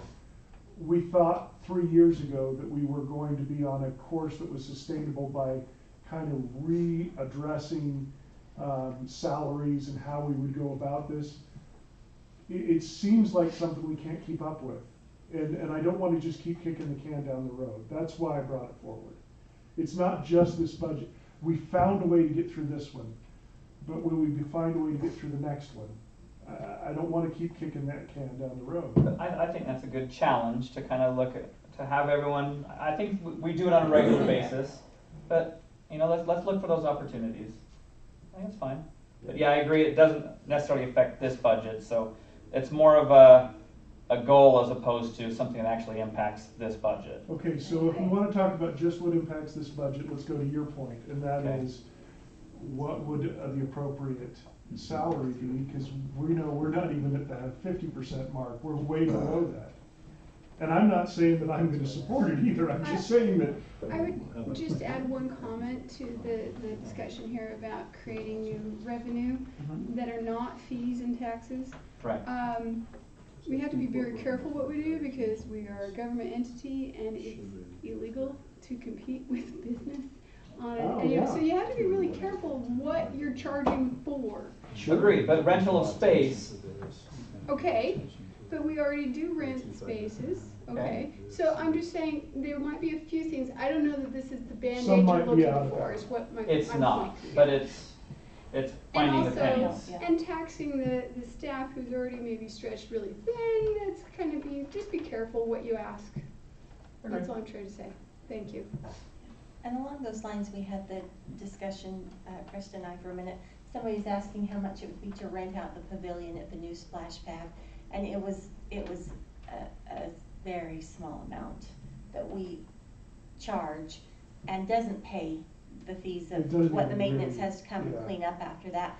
And I had to rent a place in Kaysville for an event and it was expensive and didn't have the splash pad amenities and we were willing to pay it. So I think that that's something to look at, to make sure that whatever we're charging for facility fees and all of those things that we are providing, we might even just make sure that they're a member of our community before we're giving them the same price. We I don't do. know if we already do that. We do. So, because I was not a citizen of Kaysville, I had to pay a little bit more, but I just want to make sure that we look at that in the future, but it's probably a visioning thing as well. I think that's good. I think as we look at that, especially if it doesn't cover the cost of the service. But no, I think that's a good idea. And some of these where, as they're very, very popular, which this one probably will be, I think we should definitely look at that in the future. So to your point, so that we make sure we get that in before we move on to Evergreen. With the salaries. So I'm not saying we need to do this. What I do think, and this is what I said last time, is this is essentially the second year where we have very few people running. And I would just like to consider this as a way to incentivize people to run. I think a lot of us didn't know this was a paid position when we first applied. And kudos. But at the same time, not everyone has those same luxuries. And so if this is a way that can incentivize one person, you know, maybe a stay-at-home mom that really wants to get involved, but it's just like, I can't do it. If this is one way to facilitate someone like that to throw their hat in the ring, I think it's worth doing. Are you ready for Yeah, go comment? ahead, Chris. Okay, I know that we talked about this before, and I've thought a lot about it, because I do know that we are on the low end, it's very obvious. The only question is, though, is that obviously the registration for this year is done, and we are at the door of approving our budget, and So fortunately, it's not, it looks bad. Okay. I'll just say it straight out. The lateness of the discussion, everything, right? To me, it's almost like Congress on a Friday night and a holiday weekend, so we can pass it through, so nobody knows. I don't think there's a good time. I have a proposal for that. And that is, if we were to do something, whatever it might be, I think it should take effect January 1st, when there's a new council. That's fine. Which maybe all of us may not be, but. And fortunately for us, I mean, as far as budgeting goes, the fact that we don't have enough people to do a what do you call it? I can't even think of it. Primary would pay for all of these.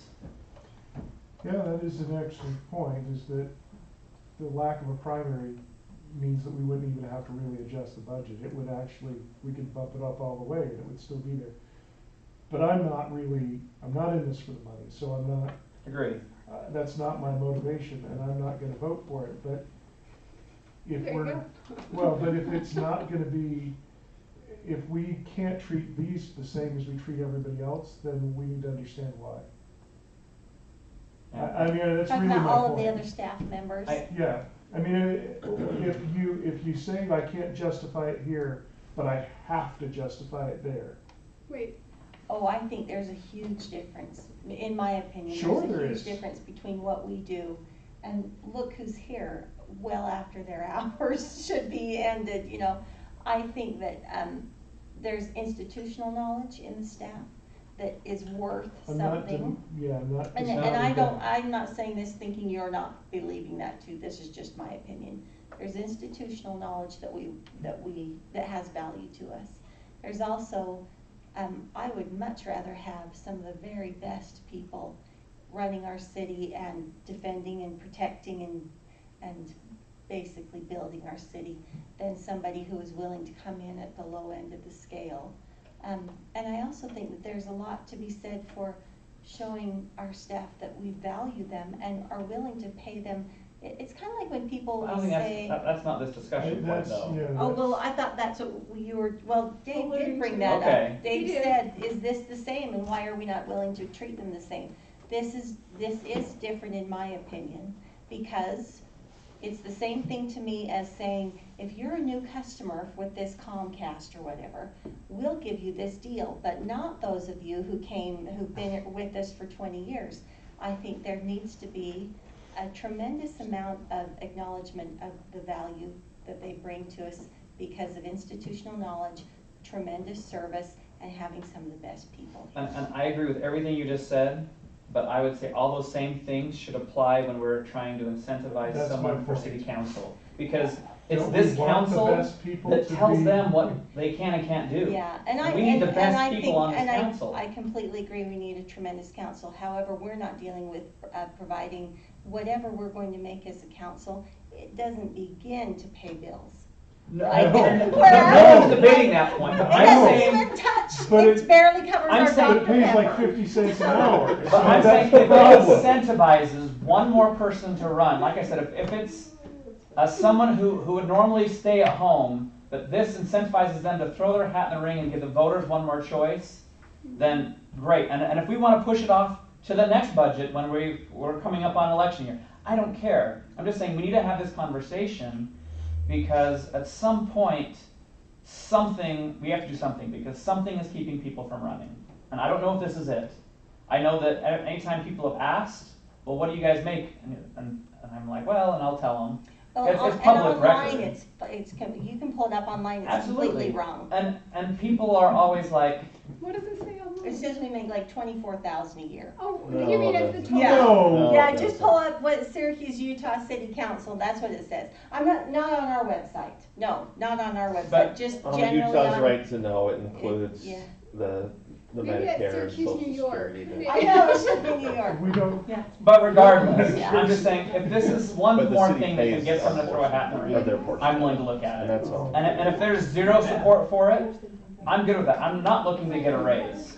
What I am looking for is to find a way to get good people to run for city council, even if they're running against me. I understand. I want good people in this office because this staff, if you get a bad council, the staff are the ones that suffer. Okay, now I think That's that the argument to say where we fall as far as cities is a better line than saying we're gonna get a better candidate. I don't think throwing more money helps anybody. I disagree. But okay. Well, anyway, but as far as because this is service to me, it's service. And I am grateful it's a service to you. Okay. Okay, I agree I with actually, service. I actually agree with Corinne. I think raising it is not gonna change the number or the quality of candidates. However, I do think that the city council's stipend should coincide with our policy of 60%. Otherwise, you get this political give and take every year where you say, what do we do, what do we do? And it'll never get raised. the stipend for the city council has not been raised in at least 15 years, at least. It has been lowered one time, but it's never been raised, and thus we're the lowest, or one of the lowest. I'm not saying it needs to go to 60% now. I think you could bite that off in chunks. I do think we need to work at it though, rather than just leaving it where it is because it politically looks bad. And I can see your point of believing there should be some value in what we do, which I think there is just a feeling of this is service to a lot of people. And that's why it would differentiate between the staff and us, because they have to make a living at it, whereas this is just an addition, and because we're not working the same hours that they are, obviously. And I also think that you have to look at your outliers and say that Layton has far higher population and commercial development, and they're dealing with different things. So I actually asked Layton to be Yeah, taken so off. throw them out, but that doesn't mean. It didn't change The it. thing is, we're so low that it doesn't. Yeah, so that's where he put in the two different ones, and so you can see the first one has Layton on there, and it also, I said take off the lowest and the highest, but the way Steve calculates it, it already basically does that. So if you look at that one and the one right below it, They cancel each other. it's identical. Yeah. But I do agree that, Layton wasn't a good comparison, and so we threw it out. It's not, but. There are other ways to compensate, and I'm not sure I'm for any of these, but there's people that get a phone allowance, a car allowance, they're eligible for benefits. There's cities that do that for their council. All that information is actually on Yeah. Yeah, I don't like that necessarily. I decided I might need to move to Bountiful. Yeah, they're pretty generous, aren't they? Council, we're down to about 7 minutes and we'll have to terminate. Okay. What I would like to do is go back to Dave's discussion about sustainability. Okay. And what I'd like to do is have Brody review with you for everybody besides Lisa. Lisa, you didn't participate in this, but on the 30th of November, we sat down and worked on a strategic operational plan. And one of the things we talked about in there was sustainability. Brody, could you review what we talked about in November? Sure. So, you mentioned, what's our ability to sustain this, and I think right now there may be some feelings like, just some gut feelings out there, but we don't really have any form to, are we sustainable? And so, yeah, when we did the strategic operational plan, one of the action items actually was to do, this says a 10-year financial analysis of kind of do a projection and see if our expenses and revenues go like this, or if they kind of go up together. Maybe it doesn't have to be 10 years, maybe you can only do 5 years, because maybe it just gets too unpredictable after that. But that is something that we could probably try to do in the next year, and kind of create some, kind of narrow down to some, are we sustainable? There's a question, I think, in what we're talking about. There's not really a statement. I think it's more of a question of, are we sustainable on this path that we're on? And I think that, we've contemplated, the council has contemplated that already in this document, and we can incorporate that possibly in the budget to try to get that kind of analysis done within the next year. I would be willing to, if we are going to commit to next year, talk about our 5 and 10-year sustainability, I would let this go with this budget because we found a way to squeeze enough out of it to get by. I just really felt unsecure that we were just kicking the can down the road again. Can I make a recommendation then? Go ahead. That in November again, we have a strategic planning meeting and that sustainability be a part of that discussion. And That's acceptable to me. Okay. I'd like to move on to IT then. Go ahead. Part of my job, I attend a lot of IT conferences, and I've been reading quite a few studies lately about the impact of being on the cutting edge side of IT as opposed to being on the trailing edge side of IT. For 3 years, I've asked that we have some kind of 5-year capital improvement plan for IT, just to avoid the risk of ever having a big year where we have to suddenly come up with a whole lot of money out of nowhere. Because I see businesses go through that all the time. Well, at least I used to, not in the last year because I've changed jobs. But I used to see people go, oh my gosh, I have to spend $100,000 on a phone system because it can't be sustained. Or I have to spend, you know, $200,000 on my network just to keep it up to, you know, modern speeds. We have been, I'm okay that we stretch. I love the idea that we stretch things beyond the evergreen recommendations and get more life out of products. But we have no capital plan that I've seen in my 3 years that says we're going to set aside network refresh every 5th year or every 6th year, and without that, we're not really setting aside any funds for it. So when we realize we're behind the 8 ball, we're going to be in real trouble. But the other thing that I was getting to is some of these conferences that I've been to for my profession have talked about how giving people productivity tools have freed up so much of their time. There are a lot of companies right here in Utah who are putting out studies who are showing that we're getting, employees are able to get more done. They're getting more home life balance by things like remote working tools. I'm not saying that we go 100% that way, but some of those tools really could, you know, just make us so much more sustainable and productive. So I want to not go another year without a plan. Can I interrupt here just Go a minute? ahead. Steve, could you tell us where we are with an IT plan? Yeah, we actually do have a draft plan. It's, I think we just started year 1. It's, I wouldn't say it's a finalized plan by any means, but we do have a draft. We have been working on that with overhauling our networking with our Wi-Fi enhancement. We are in the process of replacing a server. And now we're starting in a new phase with our camera system, starting with our PD. I think in year 2, we have evaluations on our phone system and some other things. So we have things in our plan identified. Obviously, we're taking on the most critical things first, which was our servers and our networking. To address your concern, we also put aside $20,000 a year in our IT fund as a surplus, and every 4 to 5 years. How long have we done that? Because I don't remember seeing that. We've done that since 2012, 2011.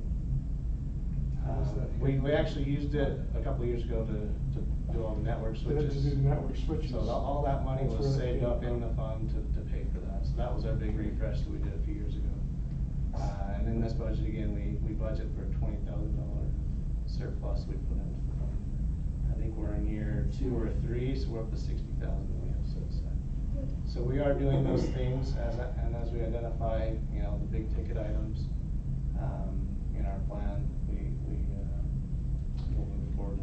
I would also like us to incorporate some of the small ticket items, like some of the remote access stuff, and just this, really minimal security is needed for that, so you'd have to update security. But again, those kind of things could give people the freedom to get more done without being tied directly to this office. And it's pretty commonplace now, but not on a local government level yet. So again, I'm just trying to get, you know, hopefully get us in a better place.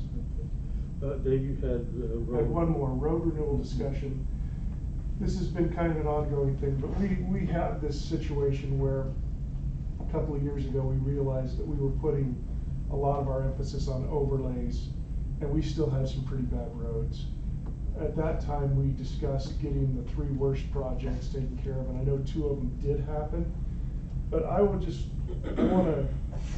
be sure that we're not letting people go with really terrible roads while we're just resurfacing others, because we have some bad ones out there.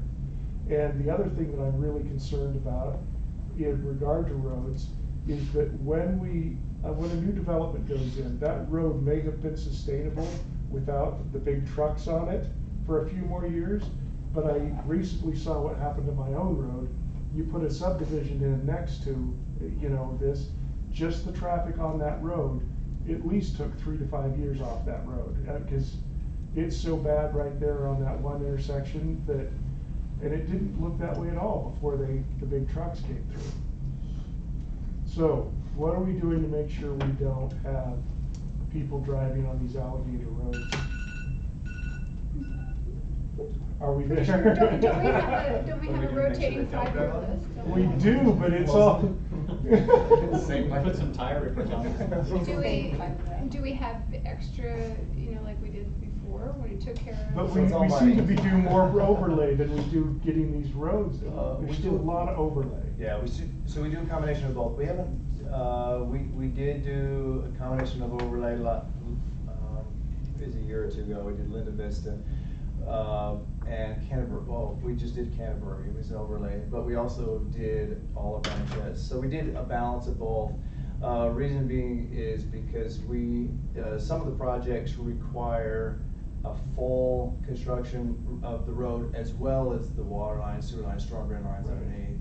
And we don't always have the full amount of money to do the whole thing, but we still have Class C money coming in that could build up real high Class C money, but our utility monies are going down really, really low.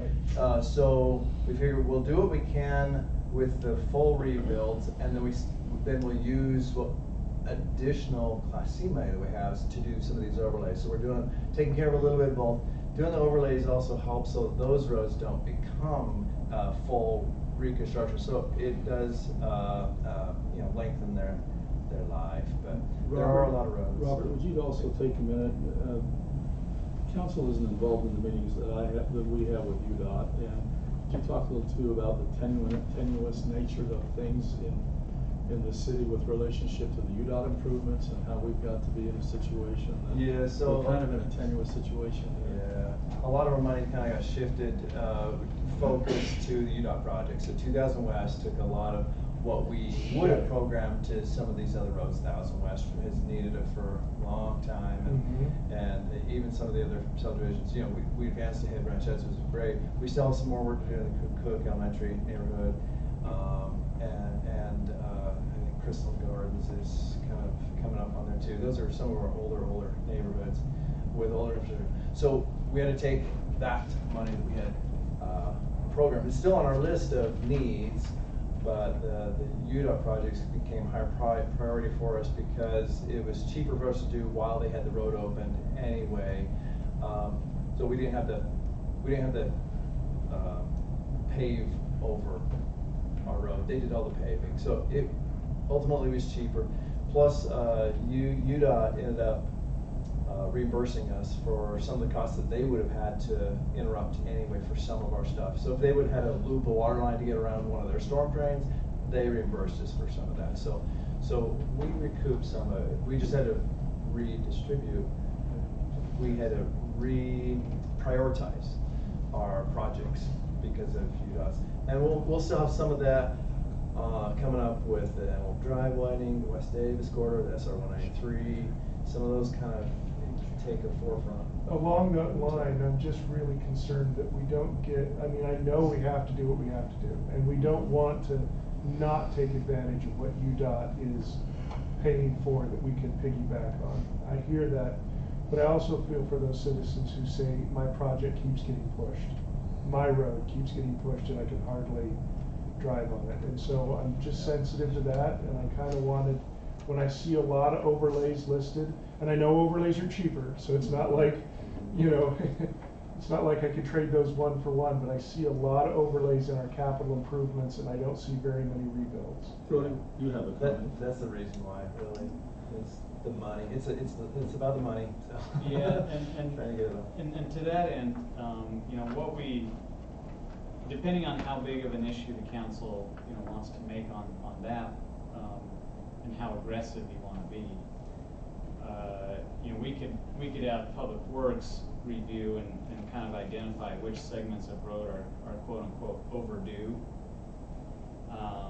and that would give you an idea of how far, or maybe not how far, we are behind. Can And- we do that in a and- future meeting? And we could probably So, put that together. It's They our 1 probably- to 5 year capital plan. Those are the ones that, that really have the highest need. And, you know, a lot of them, even this year, we're catching up really rapidly. We do have a lot of roads under construction this year, and we'll have Good. more to come. You know, it's 2175 Yeah. down here. Right. That's a long time coming Right. too, equal to Ranchette's Right. commission, you know. So that's happening this year. 1250 west and 1625 south up by Cookville Entry area. That's long overdue, and it's happening now. Good. While school's out. So there's, Yeah. and 500 west, we're doing some out there. That widened strip has been reserved for a lot of years. So there is a lot of construction happening now. So, yeah, so what I'm getting at though is putting it on a map where you Yeah. can see, and we can include the ones that are getting done now. They would be off the map, right, cause now they're new. But, to give you a sense of where we are, and then that can factor into even your discussion later with, you know, does the certified tax rate hold, or whatever you wanna decide, if, depending on how aggressive you wanna be. That's a good idea. Would you like it that way? Because it's basically Yes. taking the 1 to 5 year plan that's listed and just putting it on a map. Do you want to see it on a map? I can do that. Please, that sounds wonderful, thank you. Okay. All right, no Yeah, problem. thank you. Okay, I'm good then, thank you. Thanks, Dave. Any other discussion that would hold up the total information of our operating budget? It's July 1st and we have to meet expenses. Need to pay the bills. Okay, I'm gonna leave that one. Let's go into our discussion of holding the tax rate. I've asked Brody to give us a report back on some of the things that missed our first cut when we met in January on the, I think it was the 4th. We sat down with a little surveying system and we kind of prioritized things. And there were some that missed the cut. So Brody, could you tell us what those might have been? Yeah, so this is just kind of a refresher, from our, priority meeting, our budget priorities meeting. There's also been things happen between now and then, not very many, but a few that I would put on the list for just to kind of be on the table. So items that did not make the cut in the budget included park maintenance facility. There was a priority, so the top priority was developing or replacing, let me just talk parks first. Park maintenance facility, developing new parkland, which we just discussed with the master plan, in order to meet our 10-year projections. Right. Also, there was a discussion at the priority meeting about replacing old park infrastructure, bathrooms and parking lots and playgrounds and stuff like that. So that's just the parks. There are unfunded things there. If we move to staffing, we did discuss in the meeting a traffic safety unit with police. I think you can anticipate as the city grows, there's obviously gonna eventually need to be additional police staffing anyway, but there was a specific discussion on traffic safety unit. Since the retreat, there have been developments in parks where there's discussion of actually more park maintenance workers needed. The dollar figure on that may not be as high as you might expect because they can maybe eliminate some seasonal budget and put that into a full-time maintenance worker. So it may not be a complete, budget hit. And then one thing that I put on your radar because of developments since our retreat is due to increasing demand for passports, we may actually just need to move from part-time passport to full-time. And it pays for itself through the system. And then the other two things that were... Including benefits? Yeah. Wow, Yeah, that's awesome. there's that much money coming in through passports. Good. And then the only other two items, we talked about converting the EOC at the police station. In our due diligence of putting that together, we found out that the generator over there is not adequate and it needs a new generator. We can actually salvage the old one, and we think we can move it to our well for backup power for the well. So it's not a complete loss, but. And then the last one was West Davis corridor betterments. And we're actually going to bring that to the work session in July to discuss some ideas for creating a really nice, iconic betterment to our city with the highway around the intersections. There may need to be city money involved if we want to do it right. We don't know the budgets yet. We're working on that, but that was something that was discussed at the retreat that we didn't put in the budget. Yeah, I think on that one, we're gonna need to know what UDOT's gonna, we really need to know their full position before we can go any further. And they are starting to get to like a ballpark figure for us of what they can give us. Good. They're starting to narrow that down. So at a minimum, we want Antelope to look at it. I mean, the other ones don't have to be as good, but Antelope needs to be well done. So let me ask this question. Could we, since we don't have a primary this year, reallocate that along with the depletion of a couple of seasonals to another park maintenance worker? Would that make that, between the two, would that, because I am concerned that we just took on a big task and we really want to keep that up and nice. Yeah, and that's up. That is up to the council. We can look at that. I'm just asking if that fits the bill because that was one of the things that got cut. Yeah, and I don't know how you're going to work, or what you decided on the council compensation. Doesn't sound like anything. So. It's fine. Maybe we could begin with a discussion about holding the tax rate. Are all of you in favor of holding the tax rate? Well, this is part of the discussion to me, because I Yeah, want to know me too. what it would be used for, and how much it would be, and. Yeah, so apparently the last page of my memo didn't get in the packet, so I apologize. My first thought is, can we shorten our debt by holding the tax rate? And by how much? Because debt has been a burden for the city since I can remember. It's always been talked about. It's always been over our heads. And getting out of debt is desirable. We have to take on debt for the squatter tower. If holding the tax rate could shorten that period, so, even by a year, that's a real serious consideration for me because that frees up the people. At the same time, I do think that should be a part of it, but I think there are enough other things like park employees and park maintenance facility.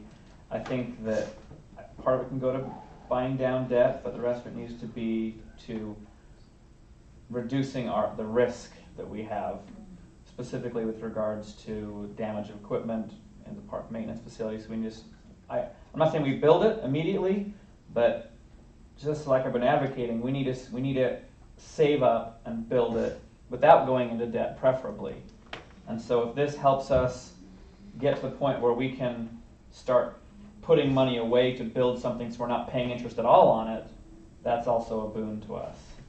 Our debt position and our ongoing money crunch every year trying to squeeze a little bit more out of a little less is unsustainable. To me, the clear answer is a constant tax rate, because it's not really a raise, it's just the legislature's trying to call it a raise. Well, it technically is, because the amount of property value increase did not, it went way beyond what you and I got for a cost of living increase. So it is a raise. So it really will be. Well, technically, yes, our property values went up 12%. Did your cost of living expenses and or your more than that? Did your raise at work? No. Get that? I don't get raises at work, Well, contrary to government employees who always get a raise at work. I work for the federal government. I didn't get a raise this year either. So just saying. So it is a raise on people because it didn't match what their income raise was as well. We're talking about 2-3% on average for the average person, and yet your property tax went up 12%. It is a raise. We can't mess around with that. No, I don't see it that way. I think that it's wrongly characterized. If you run a business, it's just like saying that I'm gonna charge the same rate year after year for a service. The same dollar is not the same dollar if the next year the government tells me I can only collect 85 cents. Interest rates didn't go up 12%, Dave. So Well, there's, interest rates you're have to talking do about, with this. inflation and everything, so it didn't match for what the property Did I say values went up. inflation? You're talking about, well, like devaluation of the dollar, that you only got 85%, 85 cents. We're talking about the same amount of money comes to us if we go with what the state It doesn't buy the proposes. same amount of materials or resources. Because you're talking about It inflation. doesn't pay for the same amount of employees, because I have to pay them more every year. So what I'm saying is I could tell the people that, you know what, we're gonna live within a 1% budget. And if I got that same 1%, all the other things that adjust around it would be more constant. So I don't wanna really debate the semantics of this, because that's not In my gonna solve opinion- our problem. In my opinion, it is a raise, and I just Okay, need that to be on. that's your opinion. Exactly, I need that to be on record because it is significant. Can I give you a dollar amount? So to hold the tax rate, it's $162,000 in new money. So that's the maximum based on what was agreed upon. Can you give me a dollar amount of what we raised employee salaries for market adjustment? It's 3.5%. I'm talking about No, I mean, market. market adjustment. Market was right around there. It was 165. See, to me, the fact that those are similar means that the inflation rate, if you'll wanna go there. That's exactly what I was talking If about. that's what you're trying to say, that's what I need to be able to do, is just say, look, I wanna keep paying these people the same, an equitable wage and their market value, but where does it come from? Well, it's gotta come from a reasonable place. Where's my source? Well, we did garner a lot more in sales tax revenue. We're ahead of the game. And is this every the month. only expense that went up this year? It's not, but it's, Probably the reason why because it's I'm equitable. against this is because we've already found a way to balance the budget, so why are we trying to change a zero-sum game? Because the government should not be hoarding money, for future expenses. I mean, we do have I'm not looking for allocations. future expenses. We can't pay for a water tower. We should have had money tucked away for a resource like that. Right, now We if don't. it's allocated specifically for that, but you're talking about just anticipating raises every year No. and every. I'm talking about all the things You we were just don't talking have. about raises. I started this conversation by saying, what if we could take a year off our bond? Because it's debt that we have to go into. The people don't like having to pay off debt because it means less services we can provide while we're paying a debt. I understand that, but I'm saying that we have this year balanced. Why are we messing with it?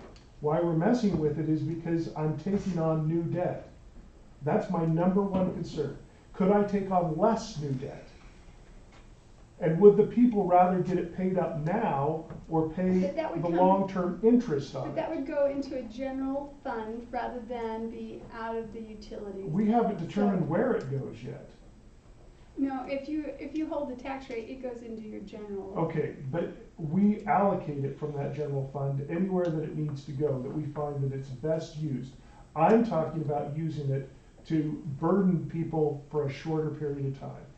Now, I'm willing to talk about other ways to use it, but the numbers of how we sustain a city do not happen when we go down every year on the rate. You do not people expect more and we're not getting more. Can I comment on Yes, that? Just a couple of data points.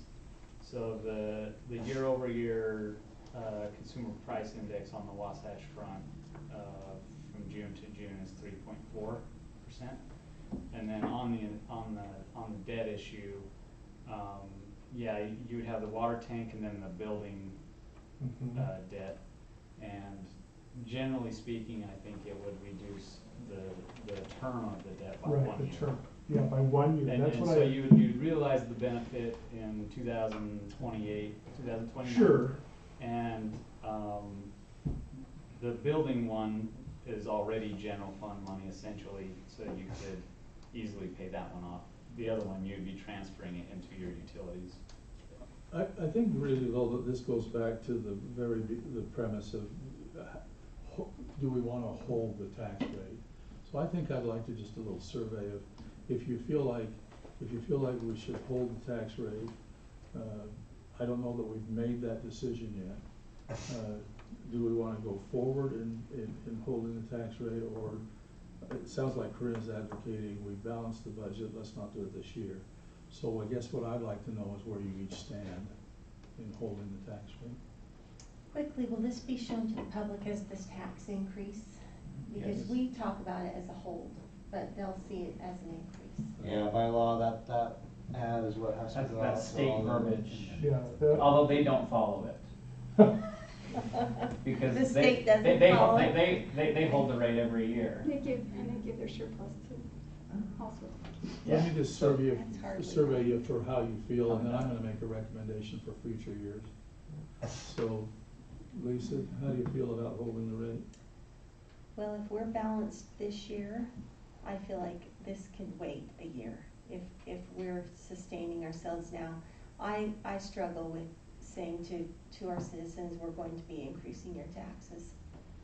Okay, George? So I was curious, and I just wanted to do because there was something said that interest hasn't gone up, so interest has actually gone up 20%.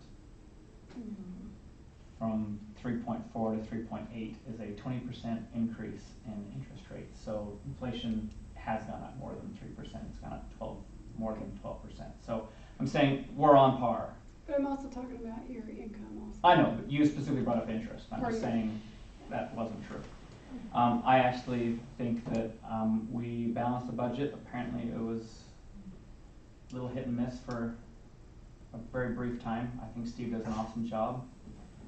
But I also see a lot of need that we have equipment being damaged because we are not properly, we don't have the facilities to maintain it. We are juggling, we're paying people a couple of hours each week to rotate stuff in and out of a building that they should just be able to take something out and go use it. So we're actually paying people more to reorganize equipment in an overpacked shed. So I often wonder, how much are we actually losing by not doing these types of things? So That you never see. that you never see, because Yeah. that costs money. And so I'm saying, while yes, we were able to balance the budget, I think that there is a lot of stuff that we haven't done because we don't have the money to do it. I don't think we should make a habit of this, but I do see a need, and I think we should hold. Yeah, you should hold. Okay, David? I already said we need to, if it reduces the city's future burden, and I think it does. Doug? Oh my gosh, this makes me split. Okay, let me just talk through this. Been there, done that. Yeah. Philosophically, I completely agree with Dave that this should not be the way it is, and we should not have to advertise this as a tax increase to hold the rate. But I also agree with the ladies that we have a balanced budget that we could go with. So it comes down to me, for me, to this list of, okay, I have 162,000, if we hold it, then what would it be used for? I don't actually agree that it should be used to pay down debt, because we have a plan for that, and it would be nice, that would be a nice to have to pay it off early, but we have a plan to pay it off. So I would like to hold the rate, but use it to prevent debt, which would go to a park maintenance facility. And that's along the same lines. And possibly a worker too, a maintenance worker, because when I see just in a half a week how much our splash pad is being used, I'm sure somebody can work in there full time during the summer. Just clean the messes. Yeah. Okay. So I lean toward holding. you have 3 holes and 2 no holes. This is what I would suggest. I think the time for this discussion is critical. In fact, what we have talked about tonight is absolutely wonderful. Thanks, Dave. I think we've talked about some great ideas. But I think that those ideas, if we come prepared for the November meeting, all of this discussion really lends itself to a discussion in November about strategic planning. And I think the decision of whether we hold the debt or not hold the debt ought to be done in November, when we so that our budget includes that from the beginning, and we're knowing that we're going to hold it. Some cities hold it every year. You mean hold The hearing. Hold the hearing every year. okay, you said hold the debt. No, hold a hearing every year in August. Some cities do. But I think our discussion,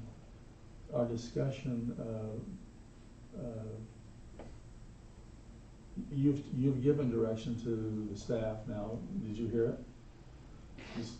The direction I heard was we're going to hold, truth and taxation, we're going to hold it this year.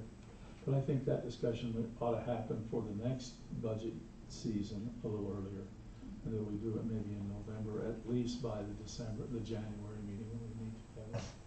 Yes. Would you support that? Yes. And a lot of these items that Dave brings up, our strategic planning and sustainability is a great topic for discussion in that November meeting. 5-year plan for IT is to be brought at that meeting and see where we are. Things dealing with the road situation, and so I'd like to see that November meeting continue. I don't know that that was the plan, but I think we got a lot out of that meeting, and I feel bad that you weren't there because Henry had just resigned, and you weren't on board yet. But it was a valuable meeting. We gained a lot out of that. I think we didn't talk about it in November simply because it didn't affect this budget year. This won't even come into play until next year, so it really does pertain to the next year's budget. So we can't, I guess we could have talked about it in November, but I'm just saying, But it would be, well, it wasn't pertinent to this budget year's discussion. well, in November of this year, we're going to be looking at a new budget. It would be nice to know, have direction from the council to Steve right from the very beginning. We want to hold the rate, or we don't want to hold the rate. I think that we did talk just really slightly in that meeting about, is there a reason that we would? And I don't know that we really settled on one, because our first question was, what would we have to cut out? And I don't want to hold the rate just to hold the rate. There's no reason to do that. No. That's not good. But when I look at the list of things that we go without, I ask myself, are we giving the people less than we did before because we're afraid to hold the rate? And if holding the rate meant that they still met expectations, then maybe we should. Well, I'm not sure exactly when the best time to do that is, but I'm thinking at least by the January, when we sit down as an elected body and decide what are our priorities this year, and then we start looking at what we have to cut. Yeah. I agree, it should be a discussion point. It should probably be. in that January timeframe, we ought to look at the option and direct him. If we have to cut something important, or that we really believe that we can get a lot more out of, because, I mean, I hear this maintenance facility issue, and I don't know that we can build the full maintenance facility right away, but if I could give all those workers half a day back, because they have to move tractors around, every day. Yeah. That's a lot of money. That's a lot of service. That's a lot of labor. I can't see that we're being smart if we don't do those things. Now, we're going to continue this discussion in the July work session too, aren't we? Yeah. I think we need to. So maybe we could instruct staff to give us a list. Put some numbers together for us, and let us then look at what our priorities are. And holding the rate, look at how fast that replaces selling a cell tower. Right. I mean, those are some of those things that, would I rather have a continuous sort of income here, or can I replace it by just having the same rate? Because I need both incomes. Okay. Did we really have a decision on the salary, city council salary? We didn't. make one. Or can we discuss that in the July work session as one of the potential items? Either way. What do you want to do? Want to decide tonight, or do you want to decide in July? You can do straw poll. I Did you want to wait? I want to entertain it, and it could be a partial raise, it could be not even come till January 1st. So what you're saying is you want to put that on the list? Okay, Doug?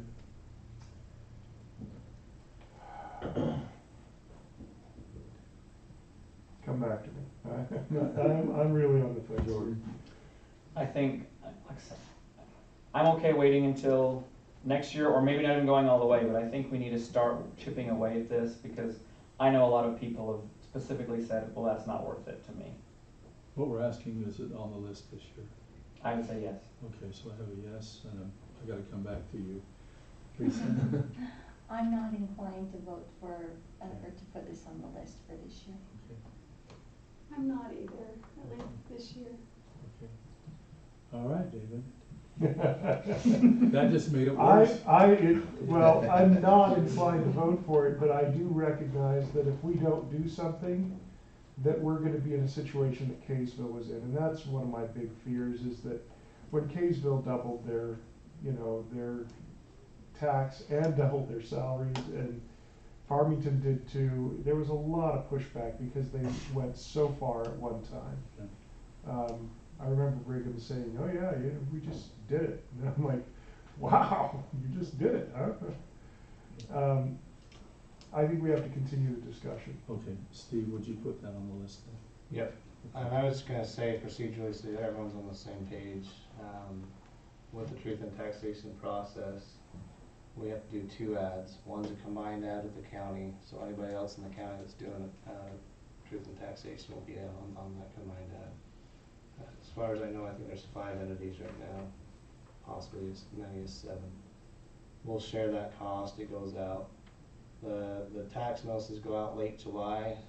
That information will be on there as a truth and taxation item, and here's the time and place of the meeting. We send out this ad that's in your packet within the week of the August 13th meeting. So that will go out separately, and we pay the full cost of that ad. Just so everyone knows what's going on. Where do we put that? In the local paper, Standard. which is standard. We can't claim our magazine as sufficient. No, It goes to every single there was a resident. bill that they were trying to rescind that, and it did not. There was a lot of pushback by the newspapers. Because I'm pretty sure more people nobody read the reads the magazine than it stands. newspaper. Yeah. At least not in paper form, that's for Steve or sure. Brody, do you have any loose ends that you can see? We good? Okay. Council, will open back up to public comment if there's any member of the public here. Having and seeing none, I'll close that. Let's talk about discussion of future agenda items. Who would like to start? You took care of mine, so. Maybe this, David? We took care of a lot of them. Okay. Doug? No, nothing. Corinne? No, Lisa? thank you. I have just a couple of things that I want to make you aware of. At COG last week, they discussed the fluoride accident that happened in Sandy, where there was an overdosing of fluoride in the water, and caused some real concern. So there was a report at COG. Probably fluoride in Sandy, Yeah. and chlorine in Lake. Oh. So, Pleasant Grove. yeah, the COG asked for a report from we are under obligation from the state health department for our water, and also the county is involved in that. And the county health department gave a report on how many incidents had occurred in Davis County over the years. Not whether fluoride is good or whether it's bad. That wasn't the debate. Is that how safe are we with it? And we have a clean slate. So that you know, we have a clean slate. The other thing they talked about at COG was medical cannabis. And I know that Paul has given direction to the police department, understand that. let me just briefly tell you what the law is, and Paul, if I make any mistakes, or maybe you ought to do that. But from what I understand, cannabis, medical cannabis has to be produced in the state. You can't come across state lines. And it is controlled by the state. Even the production of the delivery system, whether it's a pill or whether it's a blossom or whatever it is, cannot be put in food, those kinds of things. There will be 7 pharmacies in the state that will sell cannabis and only cannabis. They can't sell any other material. Those are yet to be determined where those are going to be. In order to receive medical cannabis, you have to have a recommendation from a qualified prescribing physician who has melded himself or herself with the state and given permission to dispense that. So, and we can't zone against it. Did I leave anything out? Additionally, in addition to those dispensaries, they're also contemplating in the statute that the local health departments could also dispense. So just over the border in Clearfield, they would be dispensing also potentially. Yeah, the zoning is in there. It says basically if you allow agricultural, then you have to allow marijuana cultivation if it's permitted by the state. And then same with if you have a place that processes the marijuana, if you allow industrial uses, you have to allow them to locate too. There are proximity requirements. They've got, similar to like selling tobacco or alcohol. It's a good way to keep So- our farmland. So I was gonna say, sustainability, financial sustainability, we've got 50 acres we can farm.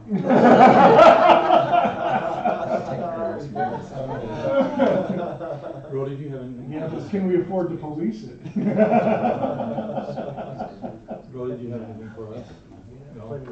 Council, I entertain a motion to go into special So council moved. meeting. Second. Second, all in favor? Aye.